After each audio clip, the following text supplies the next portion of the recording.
Hello, my dear friends. Operator Starsky joins the chat with my traditional coffee. Cheers. I am so sorry. I nearly missed my own stream because I had a proper dinner and I completely forgot about the time. But today we will talk about a tiny investigation that I made, tiny research even, not an investigation. I don't have proper skills probably. But we will talk about that topic over there, based on what we have. And there's already several things to remember, but before we switch to this, hello, my dear friends, Ellie, our moderators, Betsy, and everyone else. It's so good to see you in the chat, and we have It Wasn't Me, so good to see you. Bridget, as always, BT Clan, and everyone else.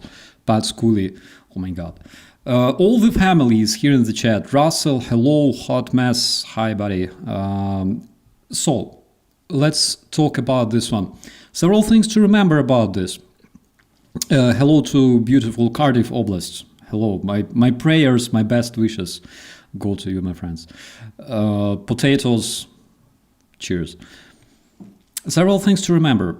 First of all, it was not an easy task to do this research. It wasn't an easy task because at this point what we have is barely 1% of data that is available and still is not delivered to us, still not published.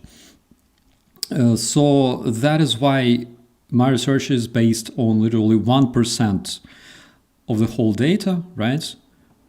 Less than 1% even. There's millions of files and we only have a few thousand of different evidence. So my research is based on 1%, which means that I give you 99% that it might not be true or right or complete. We should understand this. We're barely scraping the surface with what we know, and we still expect the data to be delivered. And also a lot of data that we receive looks like this, basically, here on your screens. Ask yourself, what the fuck is that? That is basically an email from Darren Indyke, from Epstein's attorney to Epstein, and you cannot read fucking anything because it's redacted. And the reason it's redacted is because currently Indyke works for a company that represents Hexet. So make conclusions yourself. And that is why we have a lot of that stuff. But based on what we have, I decided to make a small research on Epstein's connections with Russians. And my research is not based on, let's say, trafficking sources, right? My intention wasn't as much to research the Russian trafficking sources. However, we'll talk about this as well, but also understand Epstein's connections to the Russian elites, all right? Understand those connections and understand the motives behind them. That is why this research is kind of humble, because again, it's based on those few thousand documents that we have, several emails and pictures, but we will talk about this. So, without further ado, here on your screens, you can see this filthy animal. Again, like, I have the stereotype, animals are not bad, all right? Animals are not filthy. And here we have the most notorious American sex offender and PDF file, all right? And just to see your commentaries, let me switch to my own stream just real quick, because I cannot see you, my friends. I cannot see what you're telling me. I decided to build my research on the known connections, all right? On the known connections and also on the potential connections. I didn't try to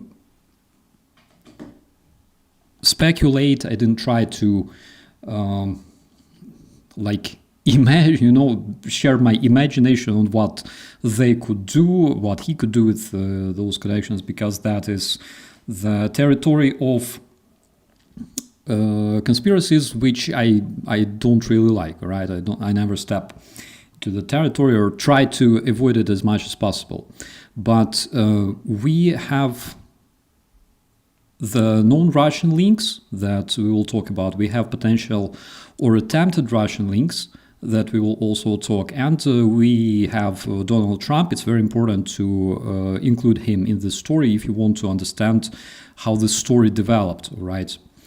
And based on the data that is available, all right, that is available on numerous websites and numerous databases right now, because a lot of the documents, a lot of evidence are now present in different databases, collected in different collections, and prepared for easy access for me and you.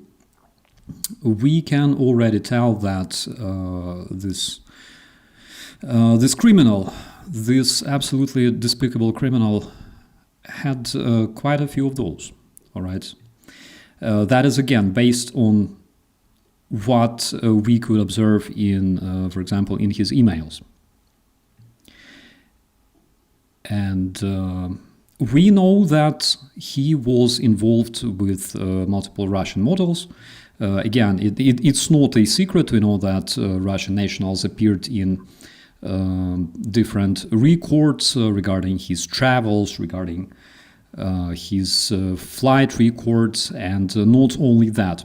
The strongest and documented link between Epstein and Russian women is, first of all, it's bank compliance files. There are payments that involved Russian models plus Russian banks, and all that was documented by regulators and different reporting. For example, Reuters in 2020 reported on New York's banking regulator action against Deutsche Bank, noting transactions tied to Epstein included payments to Russian models and women with Eastern European surnames, among other red flags, right? Different reportings, for example, the unsealed SAR related reporting 2025, The Guardian reported that JP Morgan suspicious activity report flagged wire transfers to Russian banks. Among thousands of transactions it considered potentially related to trafficking indicators. What all this means is that basically banks and regulators saw enough suspicious activities to flag transfers and payments involving Russian banks and Russian models, all right? But the public version typically does not specify the purpose beyond those suspicious indicators. And also we have claims, for example, from Senator Wyden about victims from Russia, Belarus, Turkey, and also Russian banks. But again, it's not, let's say, it's not evidence, it's basically his claims. But we know for sure that Epstein was involved with modeling agencies. Different public reports for years have described how Epstein and his associates intersected with modeling and young women recruitment. And basically coverage includes allegations of procuring minors and trafficking-related conduct tied to Epstein's circle. And that helps explain how the cross-border recruitment could happen, even when Russia isn't always the named country, right? Among the most, I would say, most known cases, right? There is Anna Malova, the Russian model Miss Russia 1998, and she appears in public reporting based on flight and court records. She says that she was on Epstein's jet flight that also included Prince Andrew in 1999. Why or how Epstein was connected to her? So first of all, presence in the flight record reporting suggests that she was within Epstein's social/model in orbit. There was Svetlana Pozhedayeva, that is Russian national, linked to Epstein's non-profit and brand activity. That is another person. Where she appears, she is described as an Epstein's associate, Epstein's associated figure involved in organizations, projects, and legal administrative ties around Epstein's foundation activity. Not really a spy, right? Not really a Russian spy, I agree. But we gotta talk about these because it's very important. The Russian women, Russian females were part of his circle. They were part of his business. There were a lot of victims, and it's important to mention them as well. And not only victims, but also other Russian nationals that were involved. So how Epstein was connected to Svetlana Pozhedayeva? Their relationship is mainly operational or business facing, right? Not merely social proximity, but they were involved in nonprofit and project infrastructure and assistance within Epstein's network. There was Güzel Ganiyeva, that is another Russian model. I'm sure that a lot of you friends heard about her. She appears in the document-based investigative reporting as the subject of an Epstein-Belyakov request. Epstein asked for help responding to her alleged blackmail attempts in New York.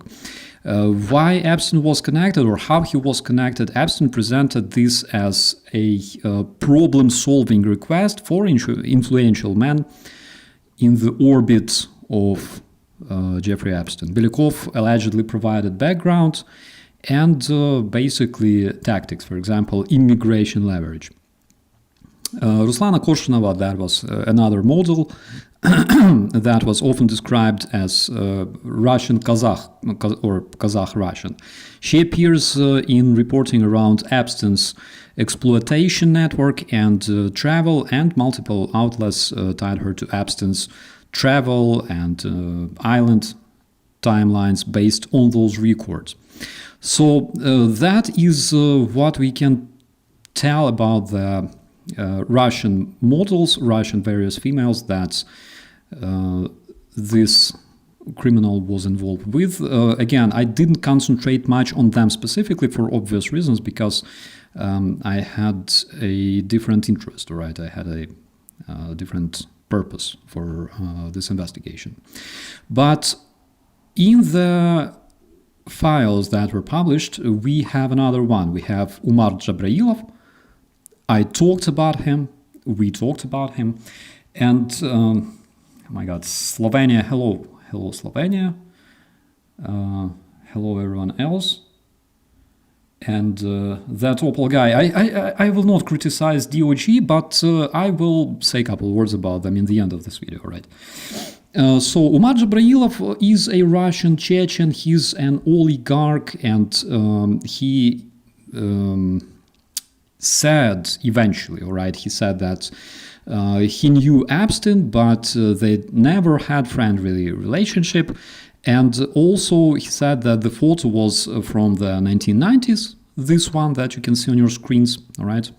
He said that this photo was from 1990s.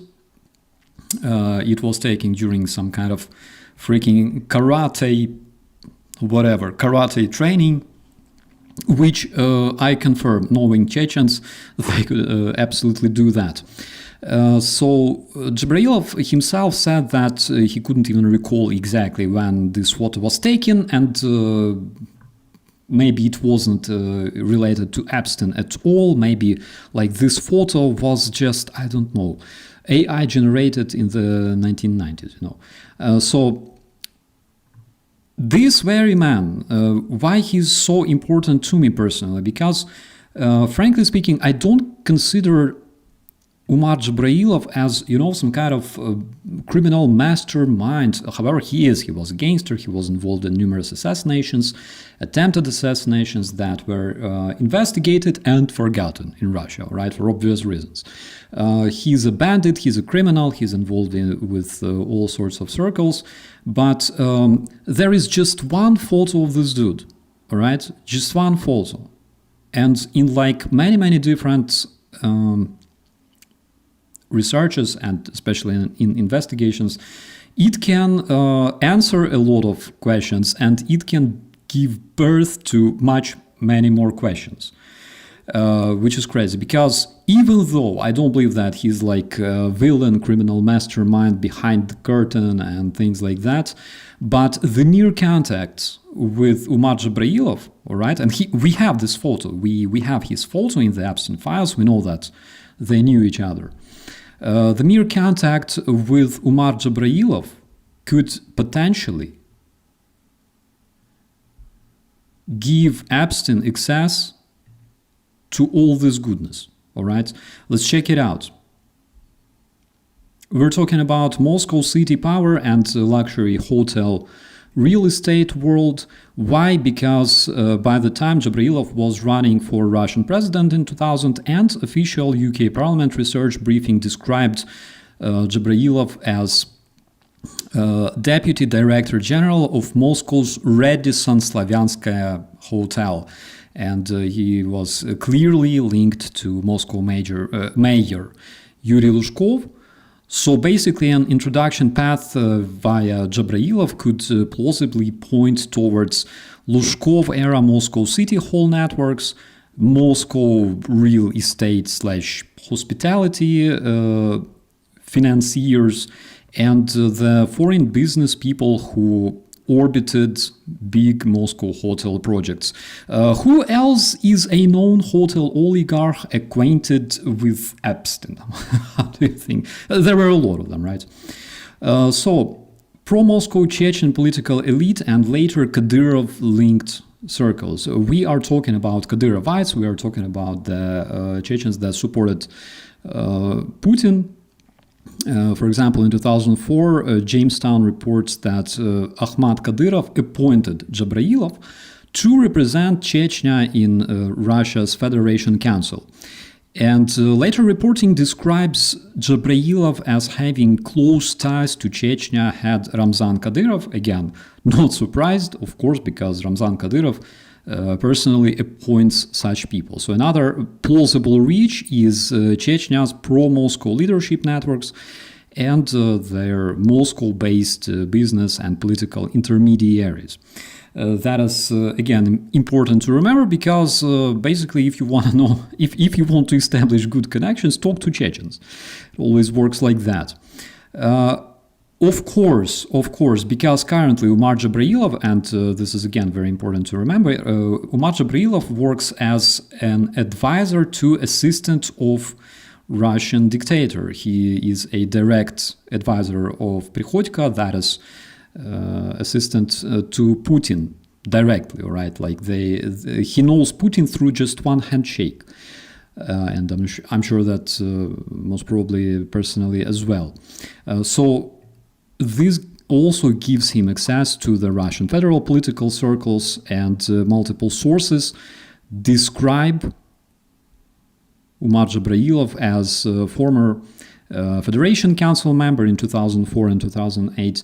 And generally this role implies potential access to senators, senior aides and ADs, and business lobby traffic that ran through the upper house, directly all the way to Putin himself. What else do we have? Russia's interior ministry. This is very interesting, by the way, because there were several criminal cases investigated with this dude, all right, with this one, in the white pants.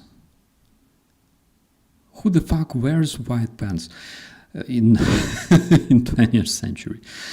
So there was one specific pistol that he used in 2017 incident, and this pistol was said to be a gift from former Interior Minister of the terrorist federation, Rashid Nurgaliyev, in the context of describing the ties of Umar Dzhabrailov. So reachable here could include some high-level interior ministry, law enforcement, social networks, and you probably ask yourself, like, why the fuck would Epstein or anybody else need to contact Ministry of Internal Affairs of Russia? It makes absolutely no sense. It's not business. It's not related to female trafficking. Really? Because as far as I know, not only Russian Ministry of Interior, currently they have this saying, you know, like roof, to roof, крышевать, all right? So not only they roof protect, all right, the drug trafficking, but also human trafficking as well. Very, very much. And not only that, why the Russian Ministry of Interior and why Chechen specifically? Do you remember the shooting at Charlie Hebdo?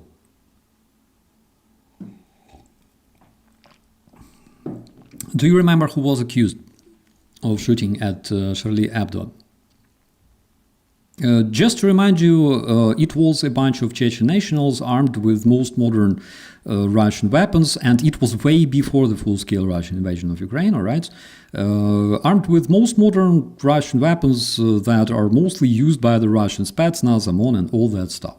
So that is like one example. There's millions of them, all right? There's example of that Russian assassin that was recently exchanged, and the assassin that was in jail for shooting one of the Chechen leaders that were taking refuge, I believe, on the territory of France.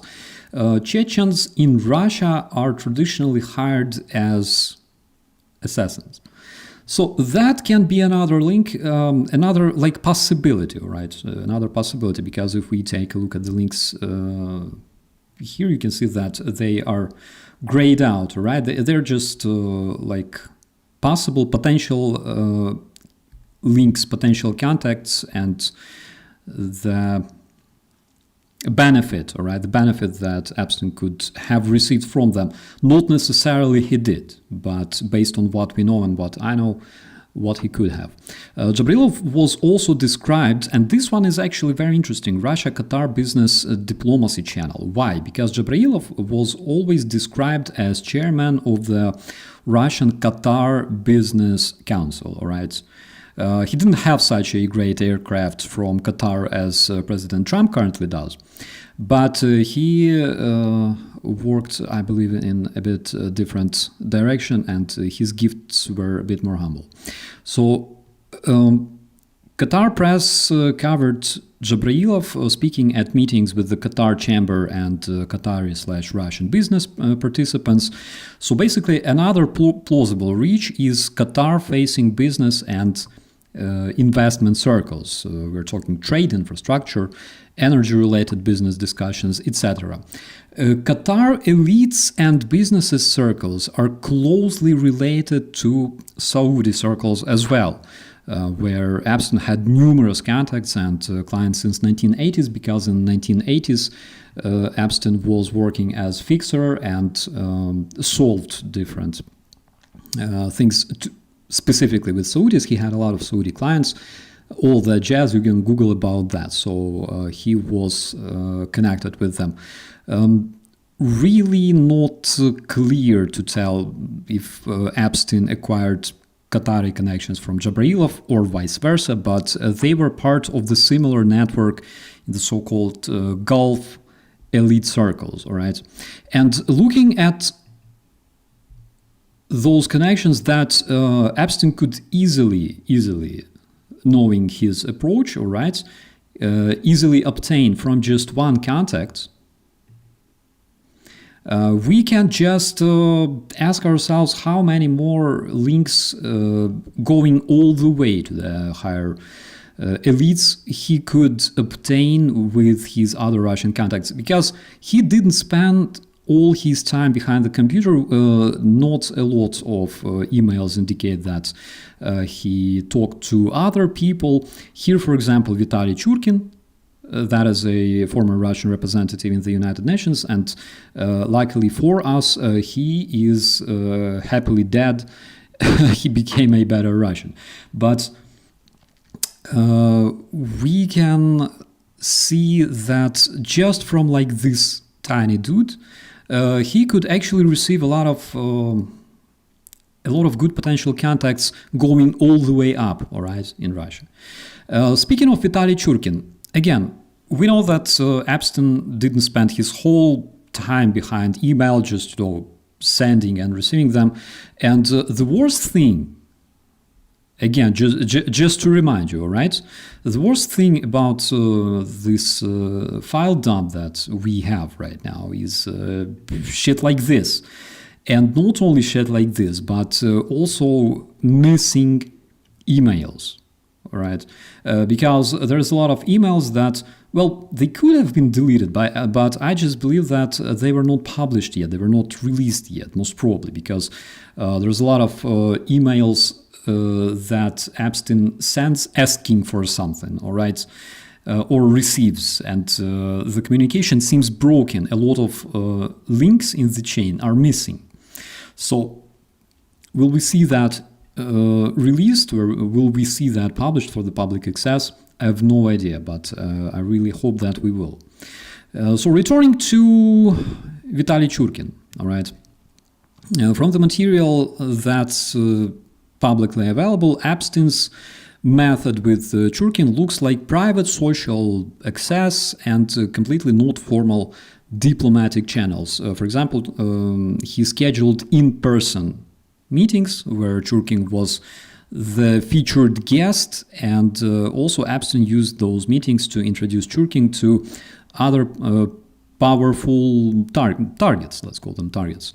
The documents that were reviewed by the Wall Street Journal, for example, describe Epstein arranging a 2016 meeting with Peter Thiel that included Churkin and several other invitations involving Thomas Barrack, with Churkin included. After Churkin died in February 2017, Epstein wrote Thiel a note referring to Churkin as his so-called Russian ambassador friend. All right, 2017, we know that he was already convicted and all that jazz, but still a lot of people like this one, for example, they still kept a very, very warm communication, all right, in those years, all the way before his final detention. So his Russian ambassador friend, that is basically consistent with Epstein treating Churkin as his personal access channel. In June 24, 2018, email to Jagland, Epstein explicitly claimed that he had previous conversations with Churkin about Trump, and he framed Churkin as someone who used to give Russia insights after talking to Epstein, all right? So he described Churkin as somebody who was relaying information about Trump from Epstein to the Russians. And this is very interesting, but what sort of access could he receive, all right? So the only possible thing that I can think of course, was Russian Ministry of Foreign Affairs plus UN apparatus. It sounds kind of cheesy, and I completely agree with you, because leadership of Ministry of Foreign Affairs of Russia, staff channels, as Russia's permanent representative to the UN between 2006 and 2017. Churkin's reporting ran through the Ministry of Foreign Affairs, and he was a senior figure in the ministry. And practically, if Churkin wanted to pass message, the most straightforward and the most reachable nodes were the officials of the Ministry of the Foreign Affairs and all sorts of affiliated people, subordinates, policy directors, deputies, assistants, handlers, assistants handling the United Nations and US files. And also, of course, Russia's UN apparatus, Moscow's UN decision chain, beyond Churkin personally, a permanent representative sits atop of bureaucracy, the permanent mission in New York, plus the Moscow desks that coordinate Security Council / United Nations positions. But we all understand that it was very, very unlikely, the main purpose of Epstein having the contact with Vitaly Churkin. It's not like he wanted to infiltrate the Ministry of the Foreign Affairs. However, not really, but because the main let's say, channel of infiltration, the Russian Ministry of the Foreign Affairs, was Torbjorn Jagland, all right? This man right here. So we know who it is. It's a former Secretary General of the Council of Europe. Guys, I gotta drink some coffee. Sorry, my voice is dying in the evening. How does Vitaly die? He died successfully, I think. He died successfully. So Epstein was very, very closely connected to Jagland.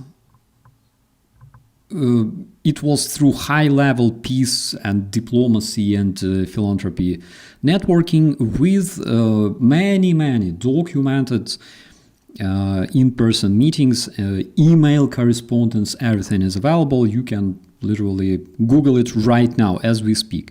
So it wasn't like a formal business partnership, and that is publicly evidence. So, for example, we know that Jagland hosted Epstein at his Strasbourg residence on March 27, 2013, while Jagland was Secretary General of the Council of Europe, this man right here.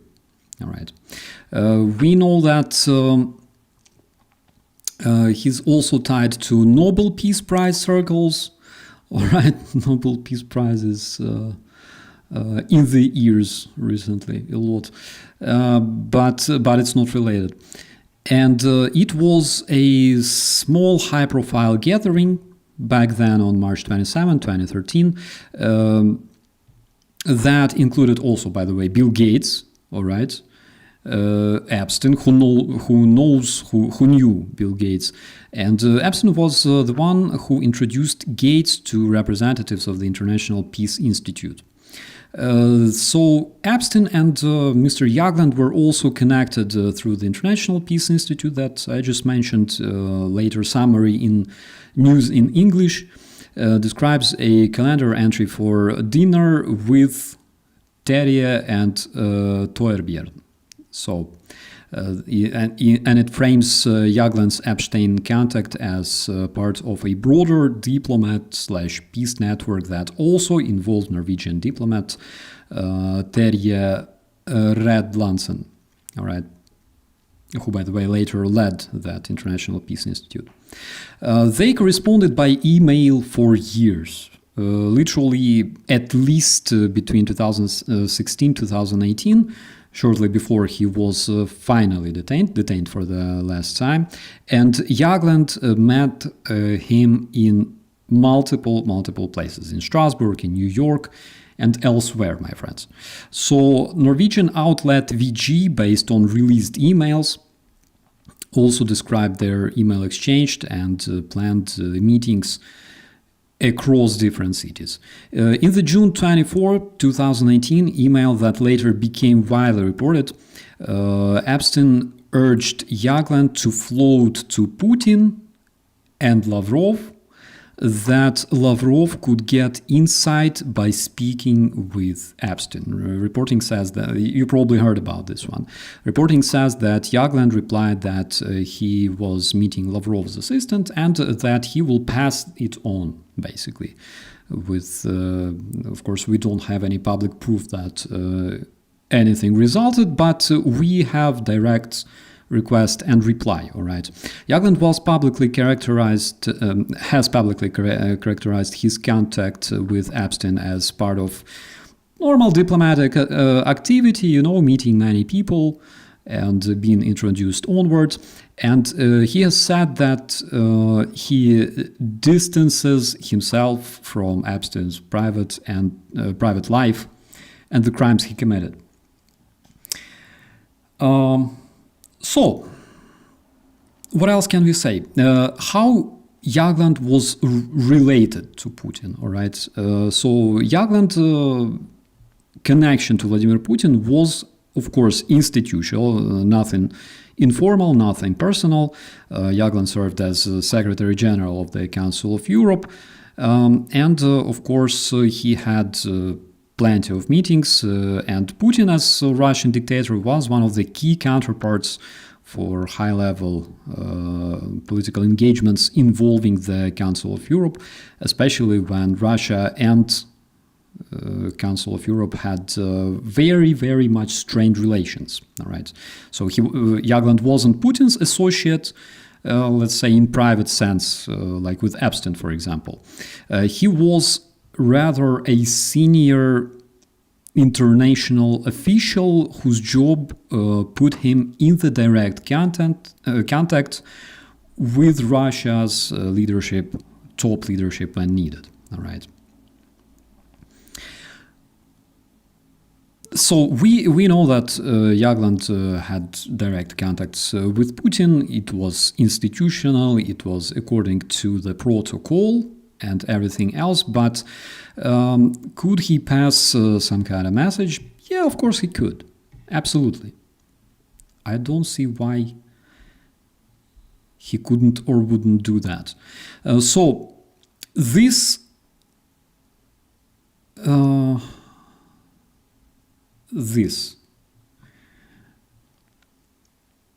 allows us to continue to the potential or attempted Russian links that actually I found really interesting, because I saw a bunch of unexpected people that, like, literally I wouldn't expect. Ukrainians as well. And that's something really interesting. So what was the main motive for Epstein to try to get to Lavrov through Jagland and through Vitaly Churkin? What was his main motivation? His main motivation becomes apparent when we reveal the attempted Russian links, all right? Because through Jagland and through Churkin, Epstein tried to get in contact with Sergei Lavrov.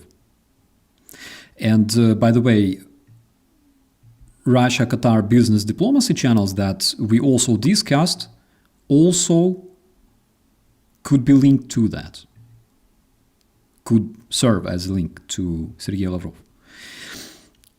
But before we start talking about Lavrov, let me talk just a bit about this one here, all right? Alexander Vilkul. Holy shit. Seriously, I didn't expect to see him here. I was scanning those emails, I was reading them, and I was just fucking astonished, all right? By what I found.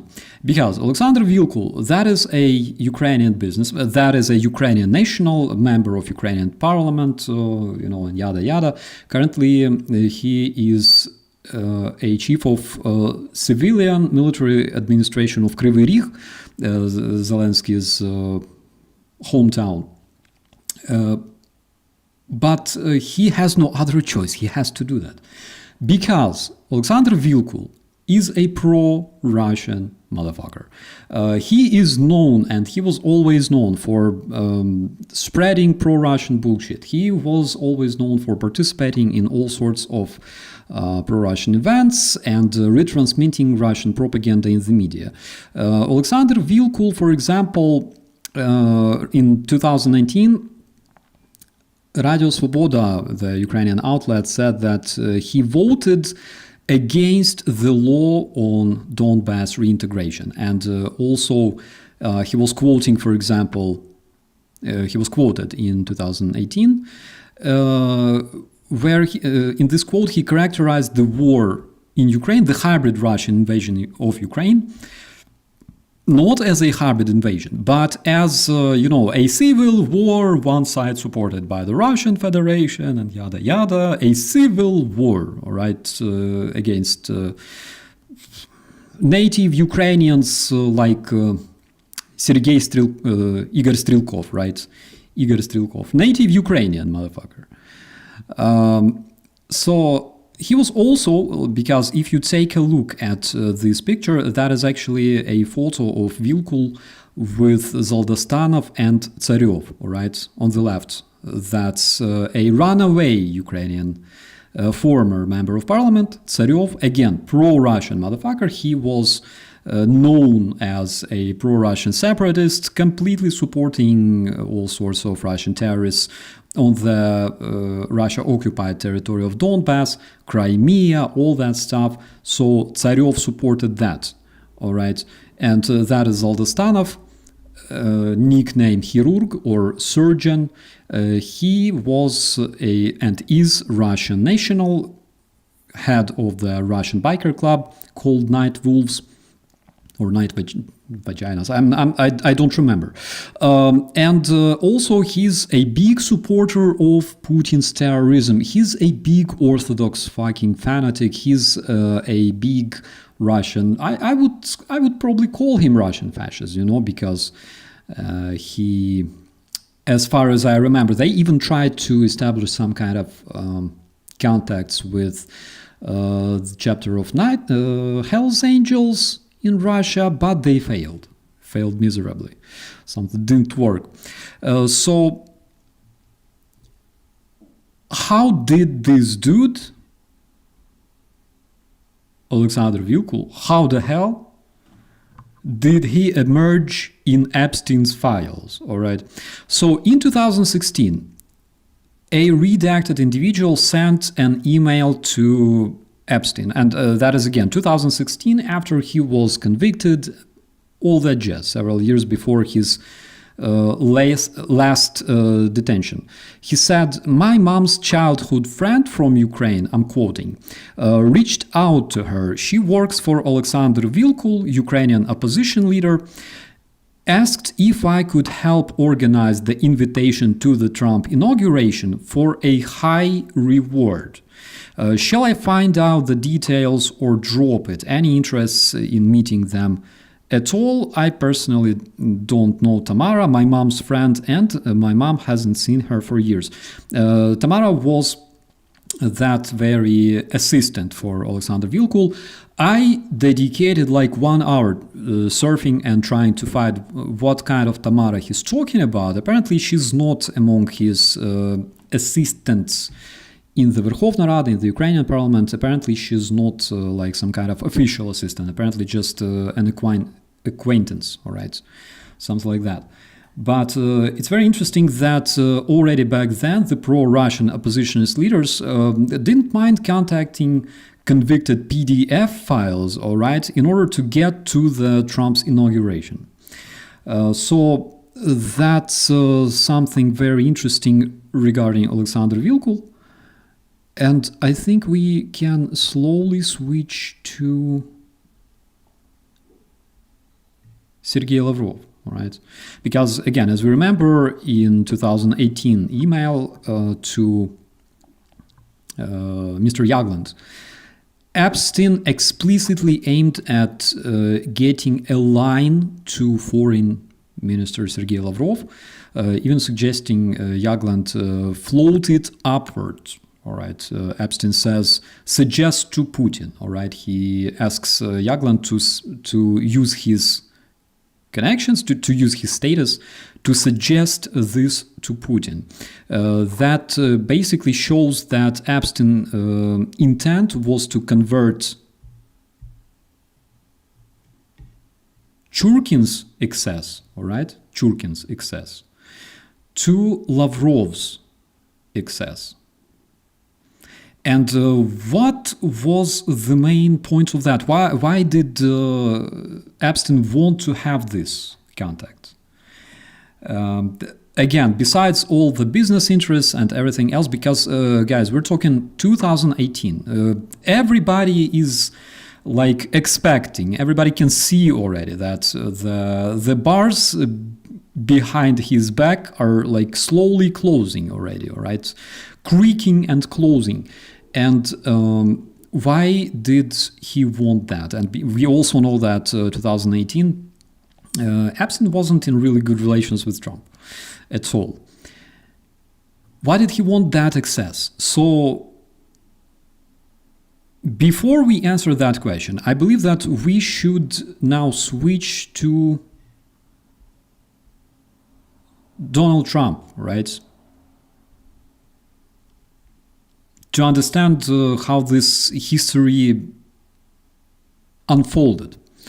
So we know that Donald Trump in 2004, Donald Trump and Epstein competed in November 2004 at a bankruptcy auction for the Palm Beach estate, the so-called House of Friendship.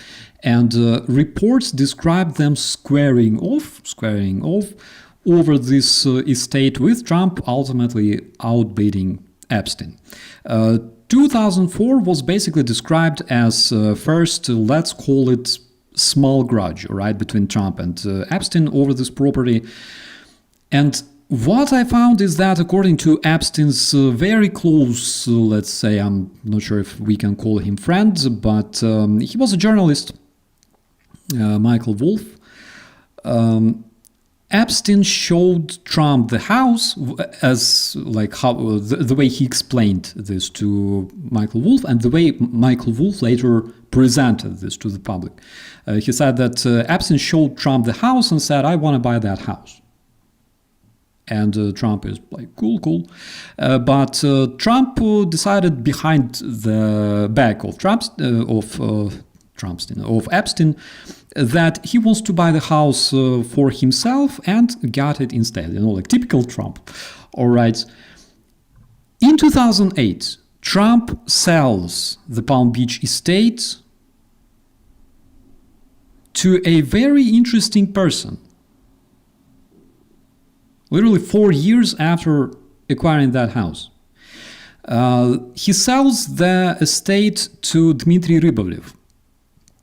That is the Russian oligarch from Russia's so-called Putin's business circles, which resulted in Trump literally earning approximately 95 million Russian dollars, or around 55 million clear income, according to the Washington Post. In 2019, trying to use media, all right, we will talk about Dmitry Rubizh. Let's finish with this story. In 2019, trying to use media to pressure Trump, Epstein, in his email exchange with Michael Wolff, attempts to sell him a story about Rybovlev, a person that he describes a Russian who knows all right? Very interesting way to describe somebody. Person who knows all right? Like, what kind of dirty secrets can he know?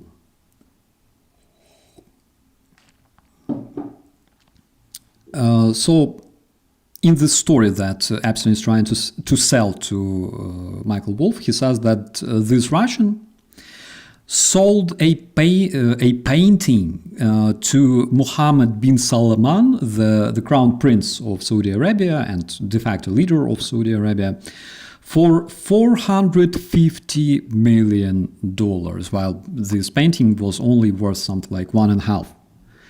And Epstein also develops this conspiracy, all right? The conspiracy that he's trying to sell to this journalist, that apparently Saudis were influencing Trump through Russians to keep supporting Saudi's war against Yemen. All right, because we know that Trump vetoed on that very year, he vetoed the resolution of the Congress to seize the US involvement in Saudi and Yemen war. So Epstein is trying to sell this story to Wolf. Why? So Epstein's motivation, considering that it was literally weeks before his final detention, first of all, of course, seeding a scandal that can muddy the waters, all right, and make all the following, all the later reporting feel like, everything is politics and conspiracies, but not Epstein's crimes, all right? Literally deflect attention. Also signaling power and insider status, all right, through the media, because Epstein tried to say literally, that he's connected, that he has access, that he's important, which is absolutely central to how Epstein literally operated, all right, operated socially.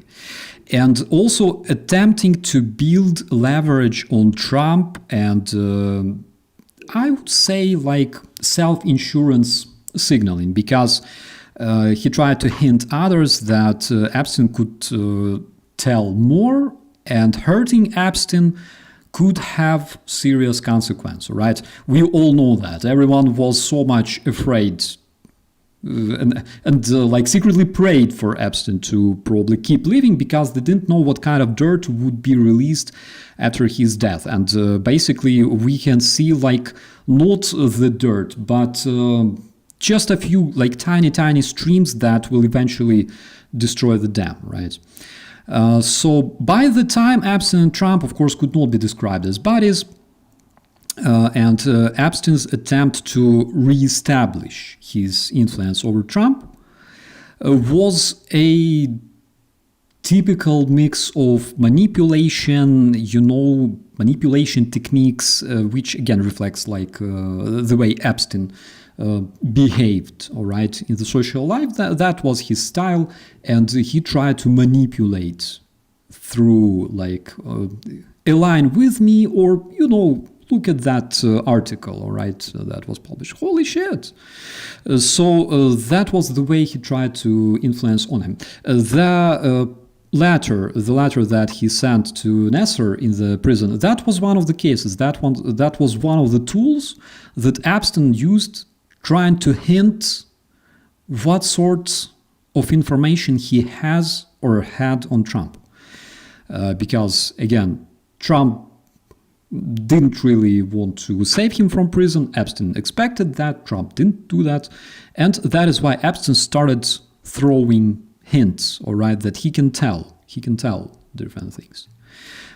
So we know that since 2004, according to all sorts of official information, relations between Trump and Epstein deteriorated, but we don't know how much, all right? Because something interesting that I noticed is that between 2004 and 2019, there was not a single fucking case of Trump publicly condemning Epstein, sexual offender, all right, convicted. Sexual offender, not a single time. He would dedicate like 5 seconds of his time to say Epstein is a mother. No, didn't happen. Like the earliest thing that the earliest quote of Trump relating to Epstein dates in that period dates back to 2002, when he actually praised Epstein, calling him a terrific guy. All right, which is something most cited. On the other hand, of course, I can see why he did that, because if Epstein is arrested and the whole machine starts digging, if I was Trump, I would probably think, fuck, what kind of shit can they find on me, all right? So most probably it's better to abstain from Epstein, stay away from Epstein, all right? Not mention him at all, as if he doesn't exist. And in 2019, immediately after the final detention of Epstein, Trump says that he didn't speak to Epstein in approximately 15 years. That brings us roughly to 2004, to that tiny grudge over a mention, all right? He says that they had a falling out, and he also said that I was not a fan of his, which can be dismissed by the internal prosecutor email dated January 2020 stating that Donald Trump appeared in Epstein's flight records at least 8 times, mostly between 1993 and 1996. Which is much more flights that had been widely reported before. If I wasn't a fan of something, right, like if I arrived to this island and I think, like, what the fuck is this? I'm not a fan of this shit, I don't like it, all right? That would be probably like my final, like, first and last visit to this place. But Trump uses Epstein's jet 8 times between 1993 and 1996, roughly twice a year. All right, and I'm not convinced that his interest of knowing Epstein literally limited to using his private jet. I believe that they were meeting outside many times as well, but again, we're trying to walk into this conspiracy territory right now. As a summary, Epstein tried to portray himself, all right, as a person with very, very tight connections to the US president, while Trump, in the meantime, tried to reject any affiliation with Epstein as much as possible. However, the evidence don't support Trump's claims, because the evidence, again, those that we have seen so far, they suggest that they had much more contacts. All right, so let's talk about Sergei Lavrov now. Why Epstein needed the access to Sergei Lavrov so much? That is literally because already 2018, 2019, we know that he felt that something was, his life was collapsing, basically. This dirty animal, this shitbag, he already felt that. Soon he will have to get acquainted and accustomed to a bit different sort of life. So he wanted to contact Russians, first of all, because he wanted to reestablish his influence on Trump. He wanted to advise Russians on how to deal with Trump. And maybe, just maybe, in my personal opinion, he looked at Russia as a possible, peaceful harbor to escape, like Snowden, for example, or Assange. Could be, all right? Like, we can speculate and whatever. All that is just imagination, but could be, all right? One of the motives. And if we take at the much broader picture here, all right, all these links, quite a few of those links bring us here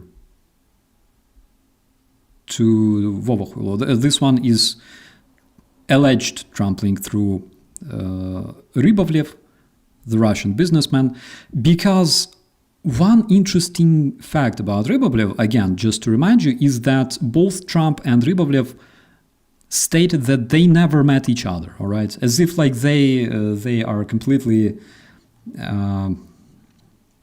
unacquainted people. Why? I don't know. Yeah, but quite a few links bring us here. This Vovokhuilo.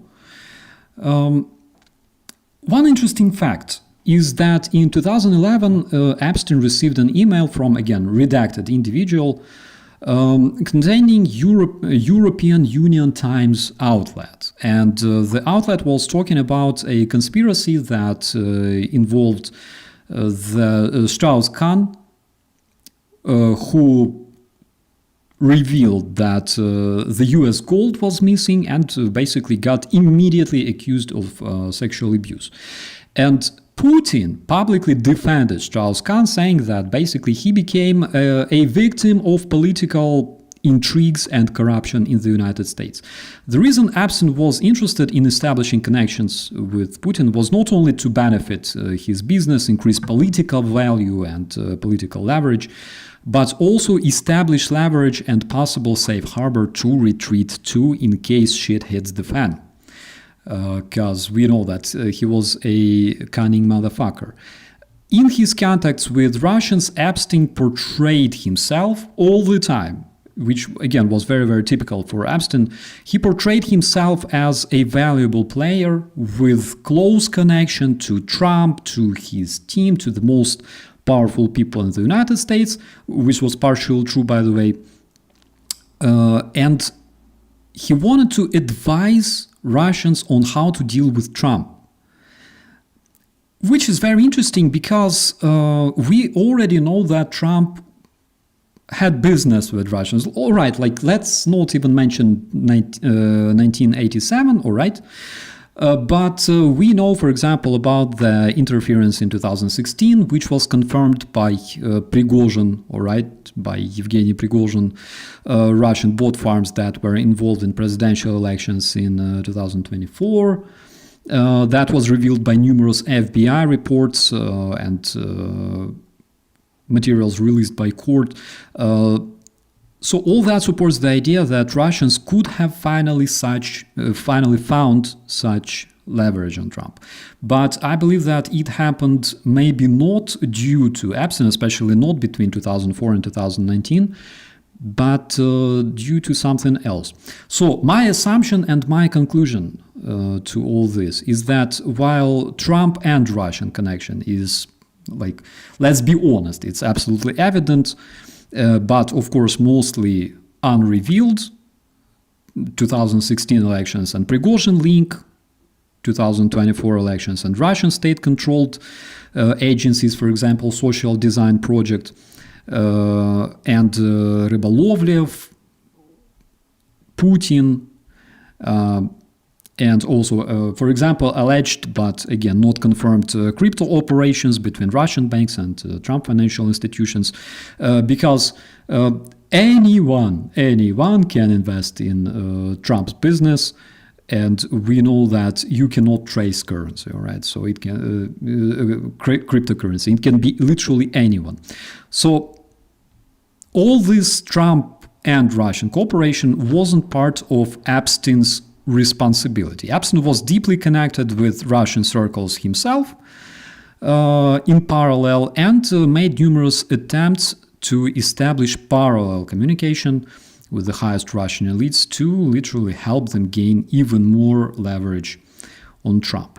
So that is what I concluded based on 1% of what I have discovered so far, my friends. And unfortunately, I cannot tell you more about this because I'm expecting more evidence to be released. Investigation of Trump connection with Russians, that's a completely different topic.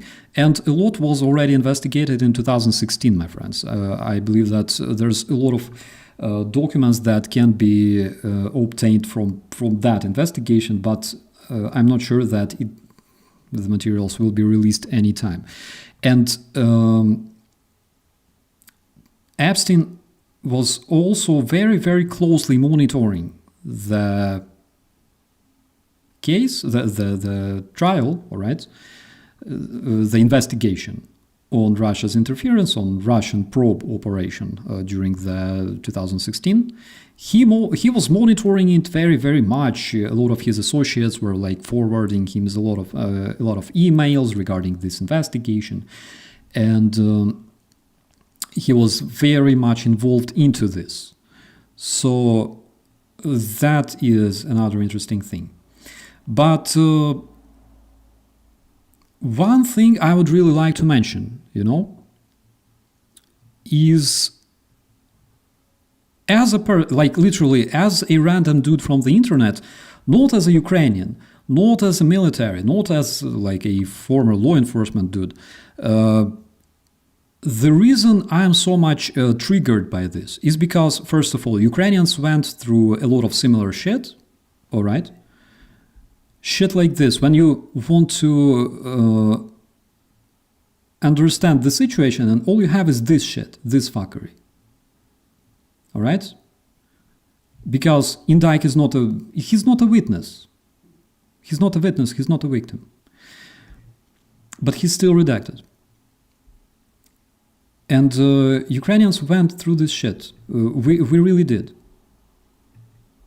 Before the Revolution of Dignity, and we keep fighting against this filth, all right, of corruption that was left after Russians in our country.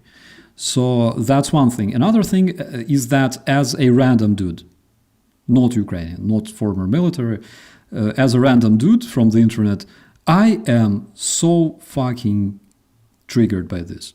Because there are, I believe, 1,200 women that we know of, 1,200 women that were abused by fucking wealthy cocksuckers with zero respect to human life.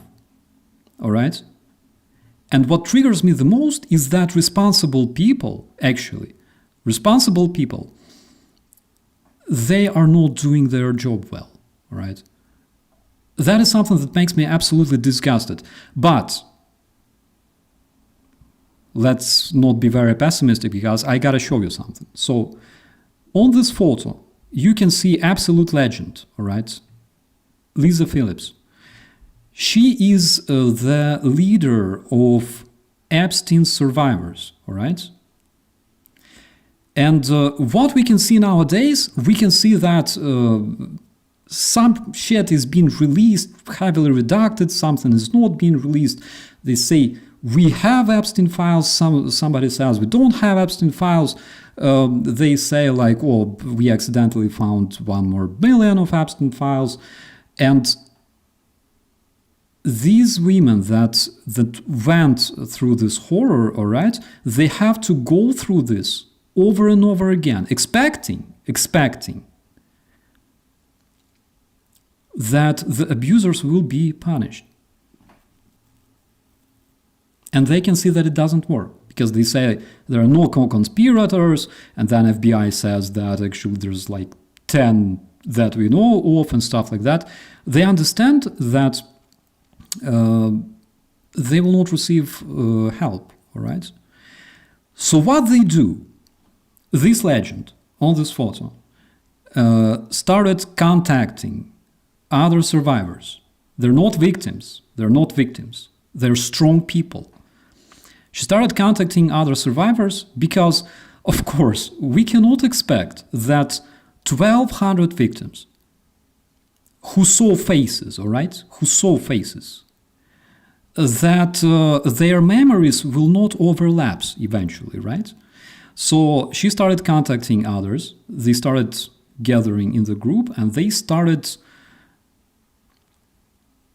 finding connections, all right? Finding similarities.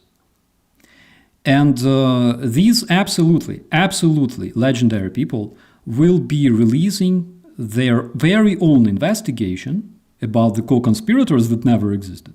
They will be releasing their very own investigation next year, I believe somewhere in January.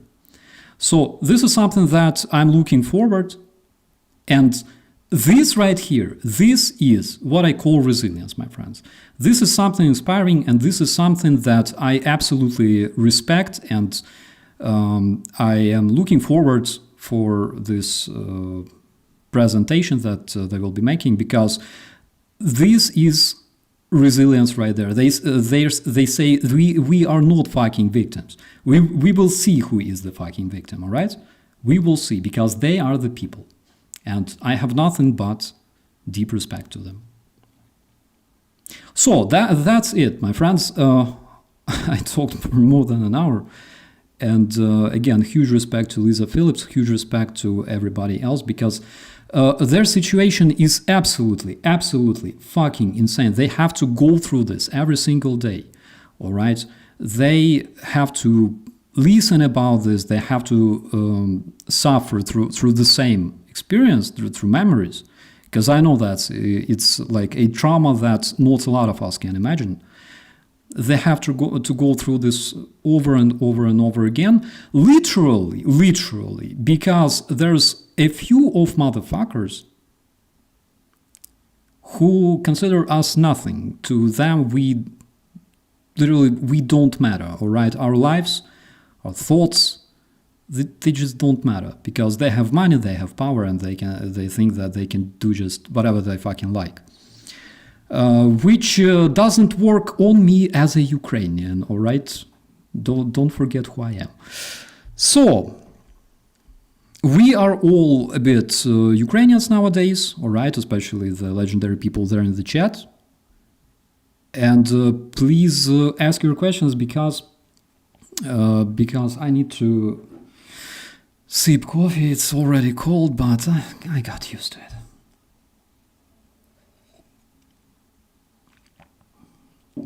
Guys, tell me what do you think? Again, it's not a detective work. It's something that I decided to compile just for myself, just to understand the timeline and the connections. All right, I wanted to understand this for myself because it's important, right? I don't want to be. I don't want to look like an idiot when I read about it, and I don't understand what the hell, right? So that's something that I did for myself, but I also decided to show it to you. For example, what links you can obtain, for example, from people like this, all right? Tiny people that you would not even recognize on the streets. And the links are actually impressive, all right? For example, Russian federal political circles, of course, you can expect connections with the highest level, all right, of the Russian elites. Pro-Moscow Chechen political elite, of course, that's a direct channel. Moscow city power and the luxury hotel real estate world, guys, businessmen, all right, business people, they have all sorts of direct connections, all sorts of them. That is oligarchs, that is wealthy, rich Russian gangsters, bandits. The only reason they became rich was because they killed all other bandits, all right? They survived because they killed everyone else. And that is one reason why 100% Russian oligarchs are basically former bandits who were burying people in the concrete, shooting families, and cutting people in pieces. That is literally like the elite of the Russian Federation as of today.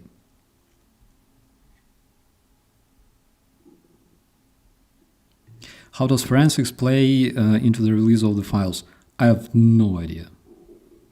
I literally have no idea. We need at least a bit more files, all right, that would answer some of our questions. Because the amount of files that we have, it kind of looks impressive, but it's laughable. In reality, it is laughable. There are so many emails that still have to be revealed, all right, and we don't have access. Again, Epstein texts somebody asking questions, asking some information, then he obviously receives this shit, but we don't see that because it's not released. Maybe for a reason, or who knows. So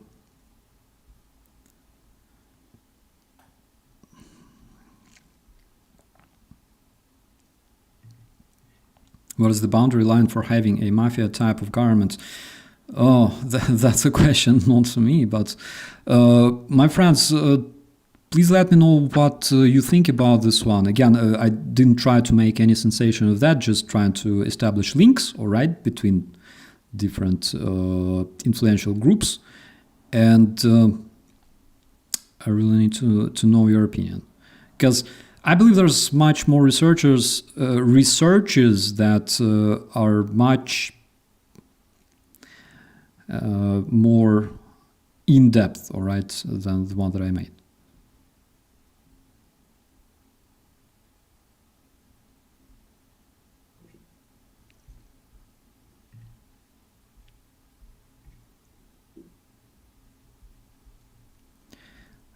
Thank you, by the way. Thank you big time for the membership. I appreciate it highly, and thank you so much for keeping my channel running.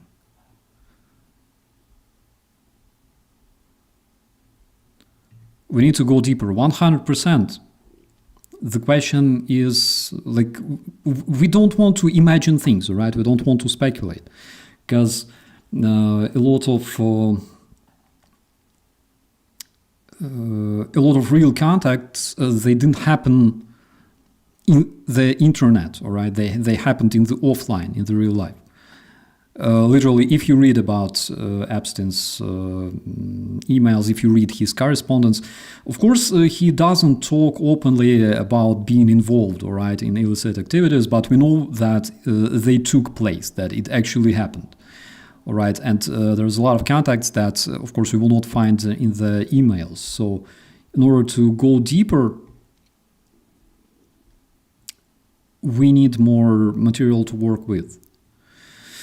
The results of your research are quite impressive. Will you do a follow-up when more stuff will be released? Absolutely, absolutely, 100%. As soon as more stuff is released, 100% I will be digging deeper. Because, frankly speaking, I am highly, highly dissatisfied with this. I'm highly dissatisfied, all right, because that's probably not even 1% of the picture.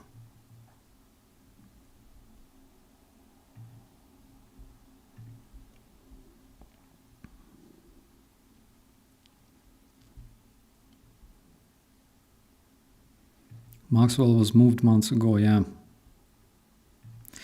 Strange how all these screwballs relate to one another. Believe me. One thing that I didn't try to... I didn't look into this yet, all right? Maybe in the future sometime, but I didn't look into, for example, what sort of contacts Trump could establish, all right, at Epstein's parties, 1993, 96, like that time, because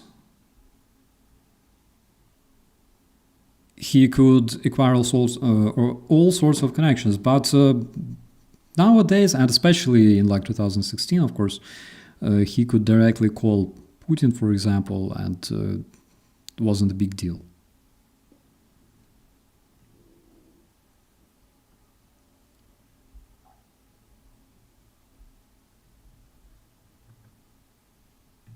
The FBI had all this. What did they do? Nothing with it under Biden. Because if you are on the brink of presidential elections, right, and when you start releasing these things, then all sorts of publics and voters go like, that's bullshit weaponized against our candidate.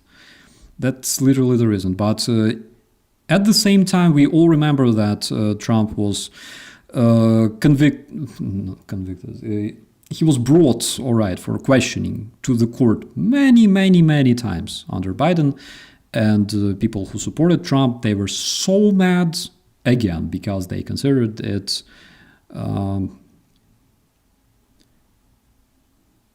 something that was weaponized, all right, against their leader. Where's the Mossad link? So, my friends, I can start digging, all right? But I am not very acquainted with like that part of the world at all right? And I'm more interested to understand the connection to Russia and Eastern Europe, also involving Ukraine again, the vehicle. That was fucking unexpected, seriously. As for Mossad or some other Latin American secret services, I am not credible enough to do that. I just don't know, all right?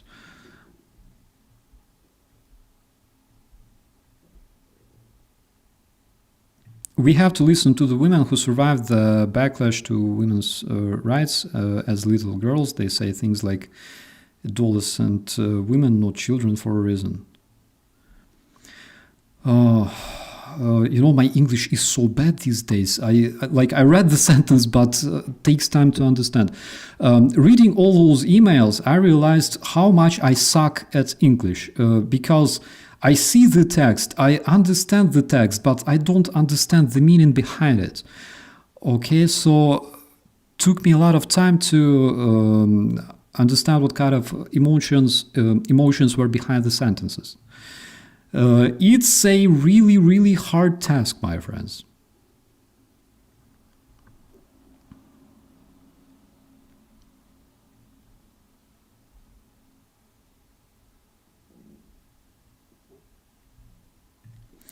Why does corrupt patriarchy require preying on the young? Because tyranny is evil. That's the only reason.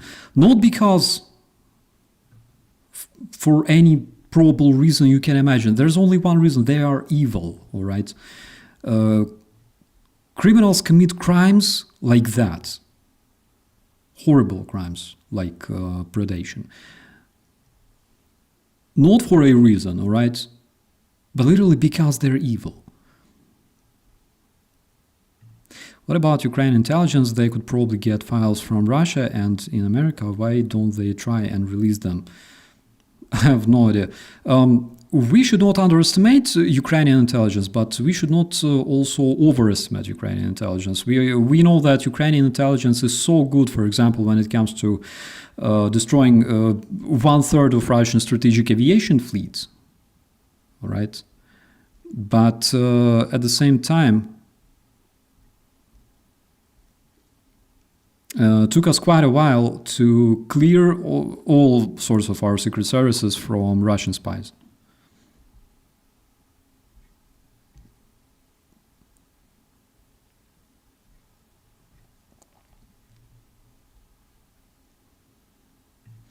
In the US, if you ask a question about some huge event that occurred in our country and you admit you don't believe the explanation, you're labeled a conspiracy nut.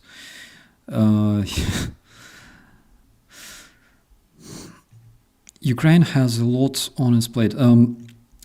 There are few mentions of Ukraine in the files.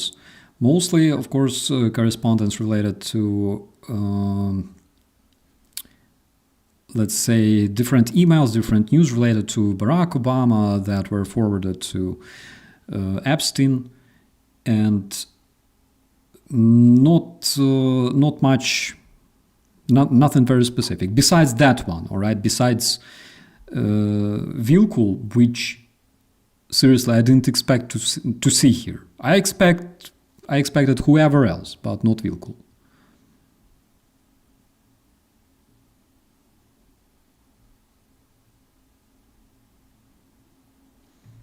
That is why the victims are afraid to name names. Yeah.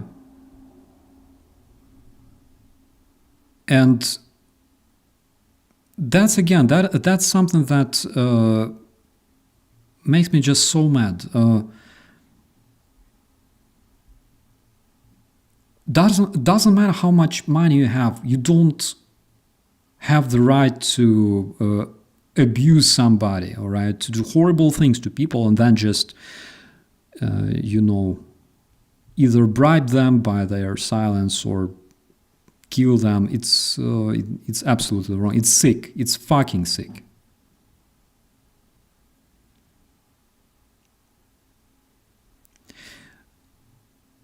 Guys, let me know if you can hear me, because I can see that the sound is there, all right? I can see that it's live, but I don't know why a lot of you cannot hear me there in the chat. Maybe you gotta like restart or something.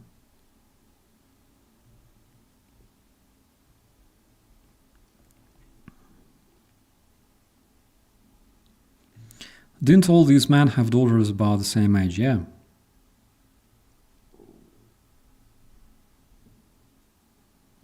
Hard to imagine. Actually sick to imagine, all right?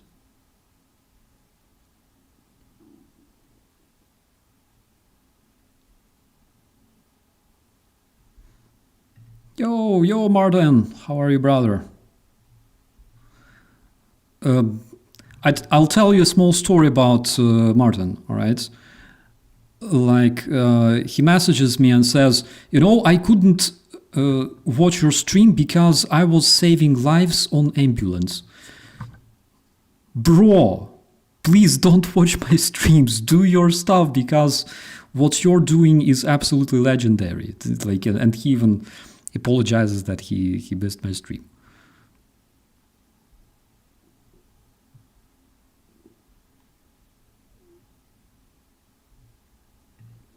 There isn't as much physical evidence as there could be. Yeah. That's I completely agree with, because me as a former cop, I don't believe in rumors. I consider rumors, but I don't really consider them a good evidence.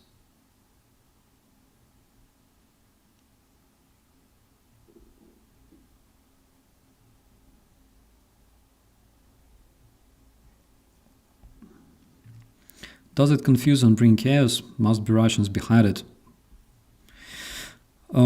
So people might say that I'm completely biased, all right? Which I agree, I'm biased towards Russians, because if you want to be, for example, objective, all right, regarding Russians, you gotta think, okay, Russians did so much shit, and then they did so much good things, all right, for the people. I cannot fucking find a single good thing they brought, all right, to this world, and especially to Ukraine. There is absolutely nothing good or beautiful Russians fucking produced over the past several decades, all right? There is nothing like that. And that is why I am biased, because Russians made me biased. But at the same time, it's very important to remember that when Russians produce some kind of informational weapon, all right? Because that's what they do all the fucking time. When they produce new informational weapons, this weapon is usually designed to demoralize you. This weapon is designed to destroy your will to fight, and it's designed to basically make you want to just sit down and cry and make you feel very, very bad on the inside. So that is why I completely agree. If you can see or hear some kind of horrible, ugly shit that confuses you and brings you chaos, there is a very, very high probability that Russians are behind it. Always, all right?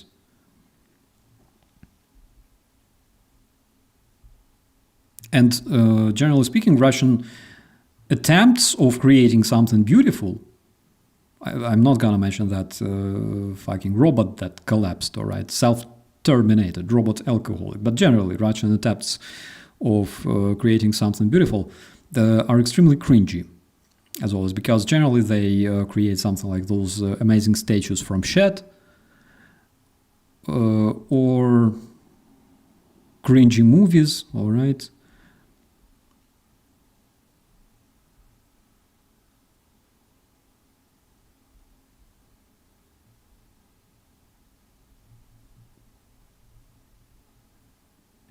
Iran things happening.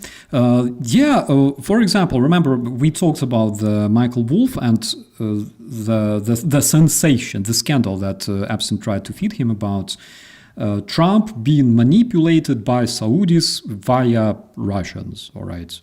And that is why Saudis gave that Russian,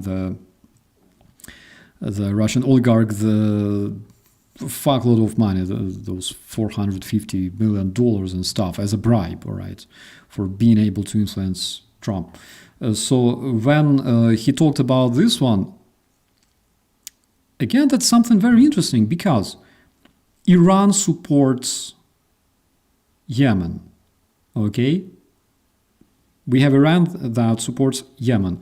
We have Russia that has strategic partnership with Iran. We have Russia that helps Iran support Yemen and support, for example, Hamas.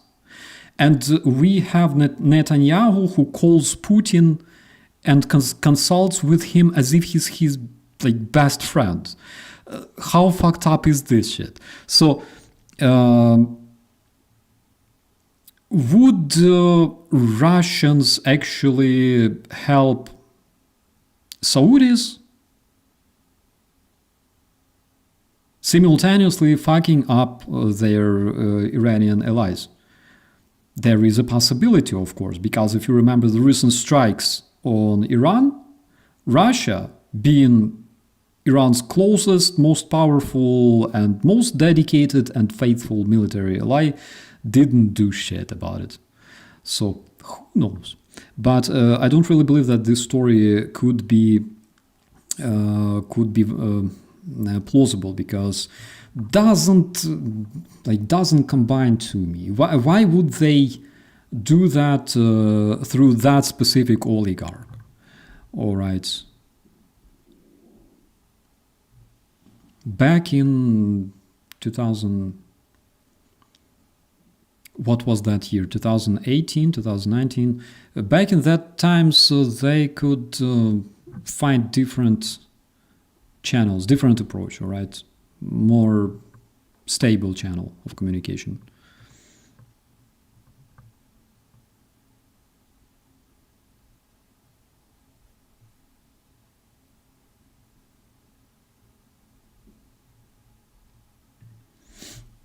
This is something that I absolutely agree with. Like, this is something that correlates with what I think, all right?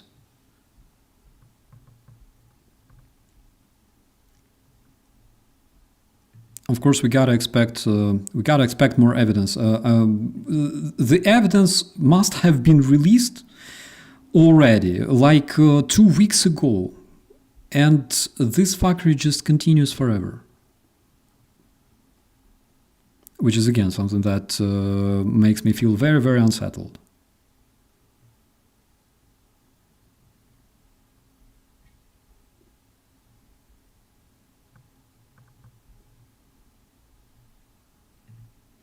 Both Russia and Iran are petrostates. They might have mutual interest in stabbing one another. Maybe.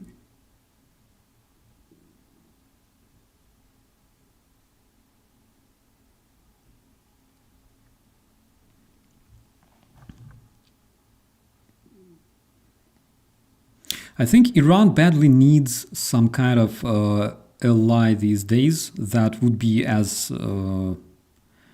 big and influential as Russian terrorists.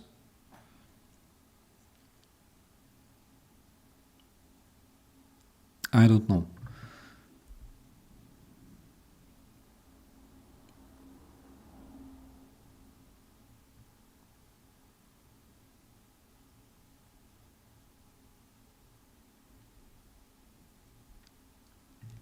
Do you think Lavrov is dead? Possibly. Like I will not be spreading this this conspiracy, but looks very, very much suspicious to me that we don't see much Lavrov these days. Apparently, Putin was very, very mad at him.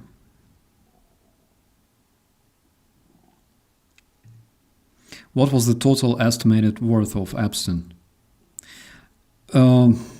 I wish somebody tells me this. I have no idea. But on the other hand, 2004, he wasn't really able to outbid, for example, Trump while buying that real estate. And we know that Trump bought that house for like 55 something $1 million. No red carpet for Zelensky in Florida. And only 3 Ukrainians to meet him off the plane.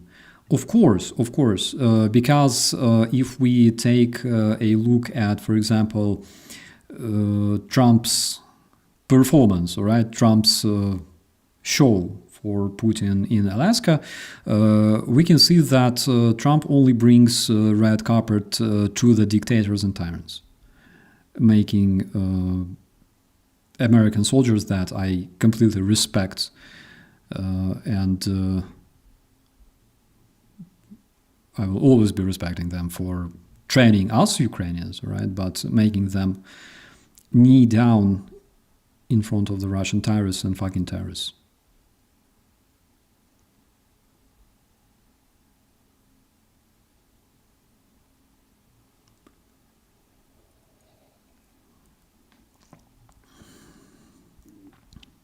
Lavrov looks about 20 years older than his real age. Why? I think Lavrov looks pretty much okay as for his 25. He's Russian.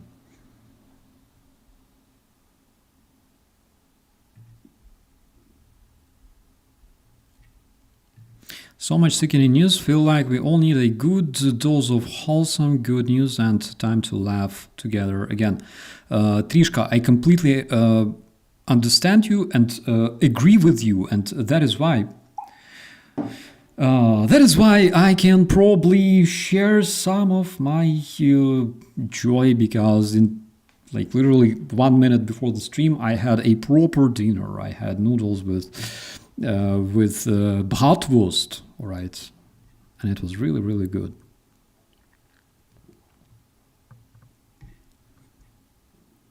One thing that I'm trying to understand, like, how far from the Epstein's house the tapes are buried, all right? How far can it be? Because we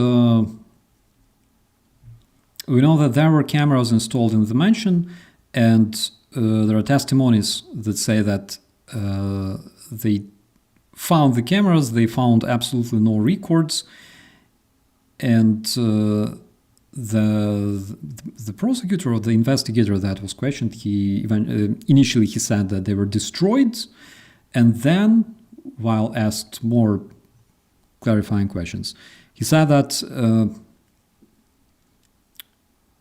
he meant to say that they were not found or something like that. So the question is, where are they, and if we will ever have access to them, because that would give us a lot of insights. Any recommendation for late night sushi? Lachs, oh my god, lachs, salmon rolls, seaweed salad, hiyashi wakame, and Philadelphia rolls. Philadelphia rolls with salmon. Thank you very much, literally. I'm sitting and drooling here now.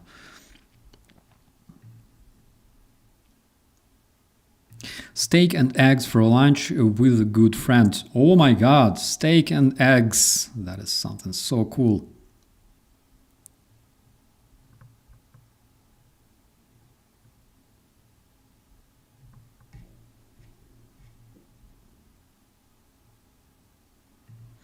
Я просто загуглил Эпштейн, и тут этот чел стримит. Ну, а какого хуя ты искал Эпштейна? Типа, ты что-то еще хотел найти?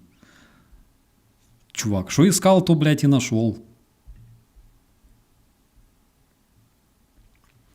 Operator starving. Yeah, that's me tonight, my friends.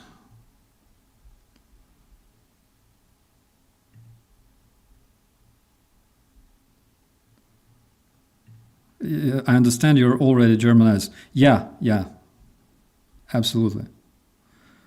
I started Germanization approximately like half a year ago.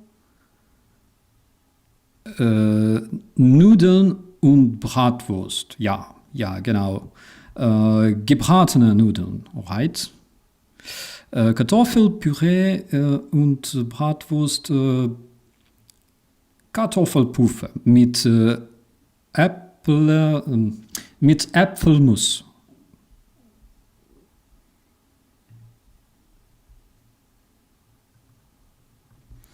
Watching from Australia. Hello, beautiful Australia. Hello to our dear friends. Drone with NAMS delivery. That is so cool. I wish they had a lot of them in Germany, for example, or at least a few, because that would be just, so perfect. That I cannot restrain myself from drooling. Yeah, thinking about sushi now, because it's almost 10 p.m. in the evening. And unfortunately, not a single delivery works. Yeah. But actually, it's true that I found Kartoffelpuffe, and recently I opened like a tiny jar that I thought contains something like honey, because it looked like honey. Turns out that there's Apfelmus inside of it. And it tasted perfect. It still tastes like fresh, like fresh apple, literally just ground. What are my plans for New Year's Eve? Meet it with my woman. That's my plans.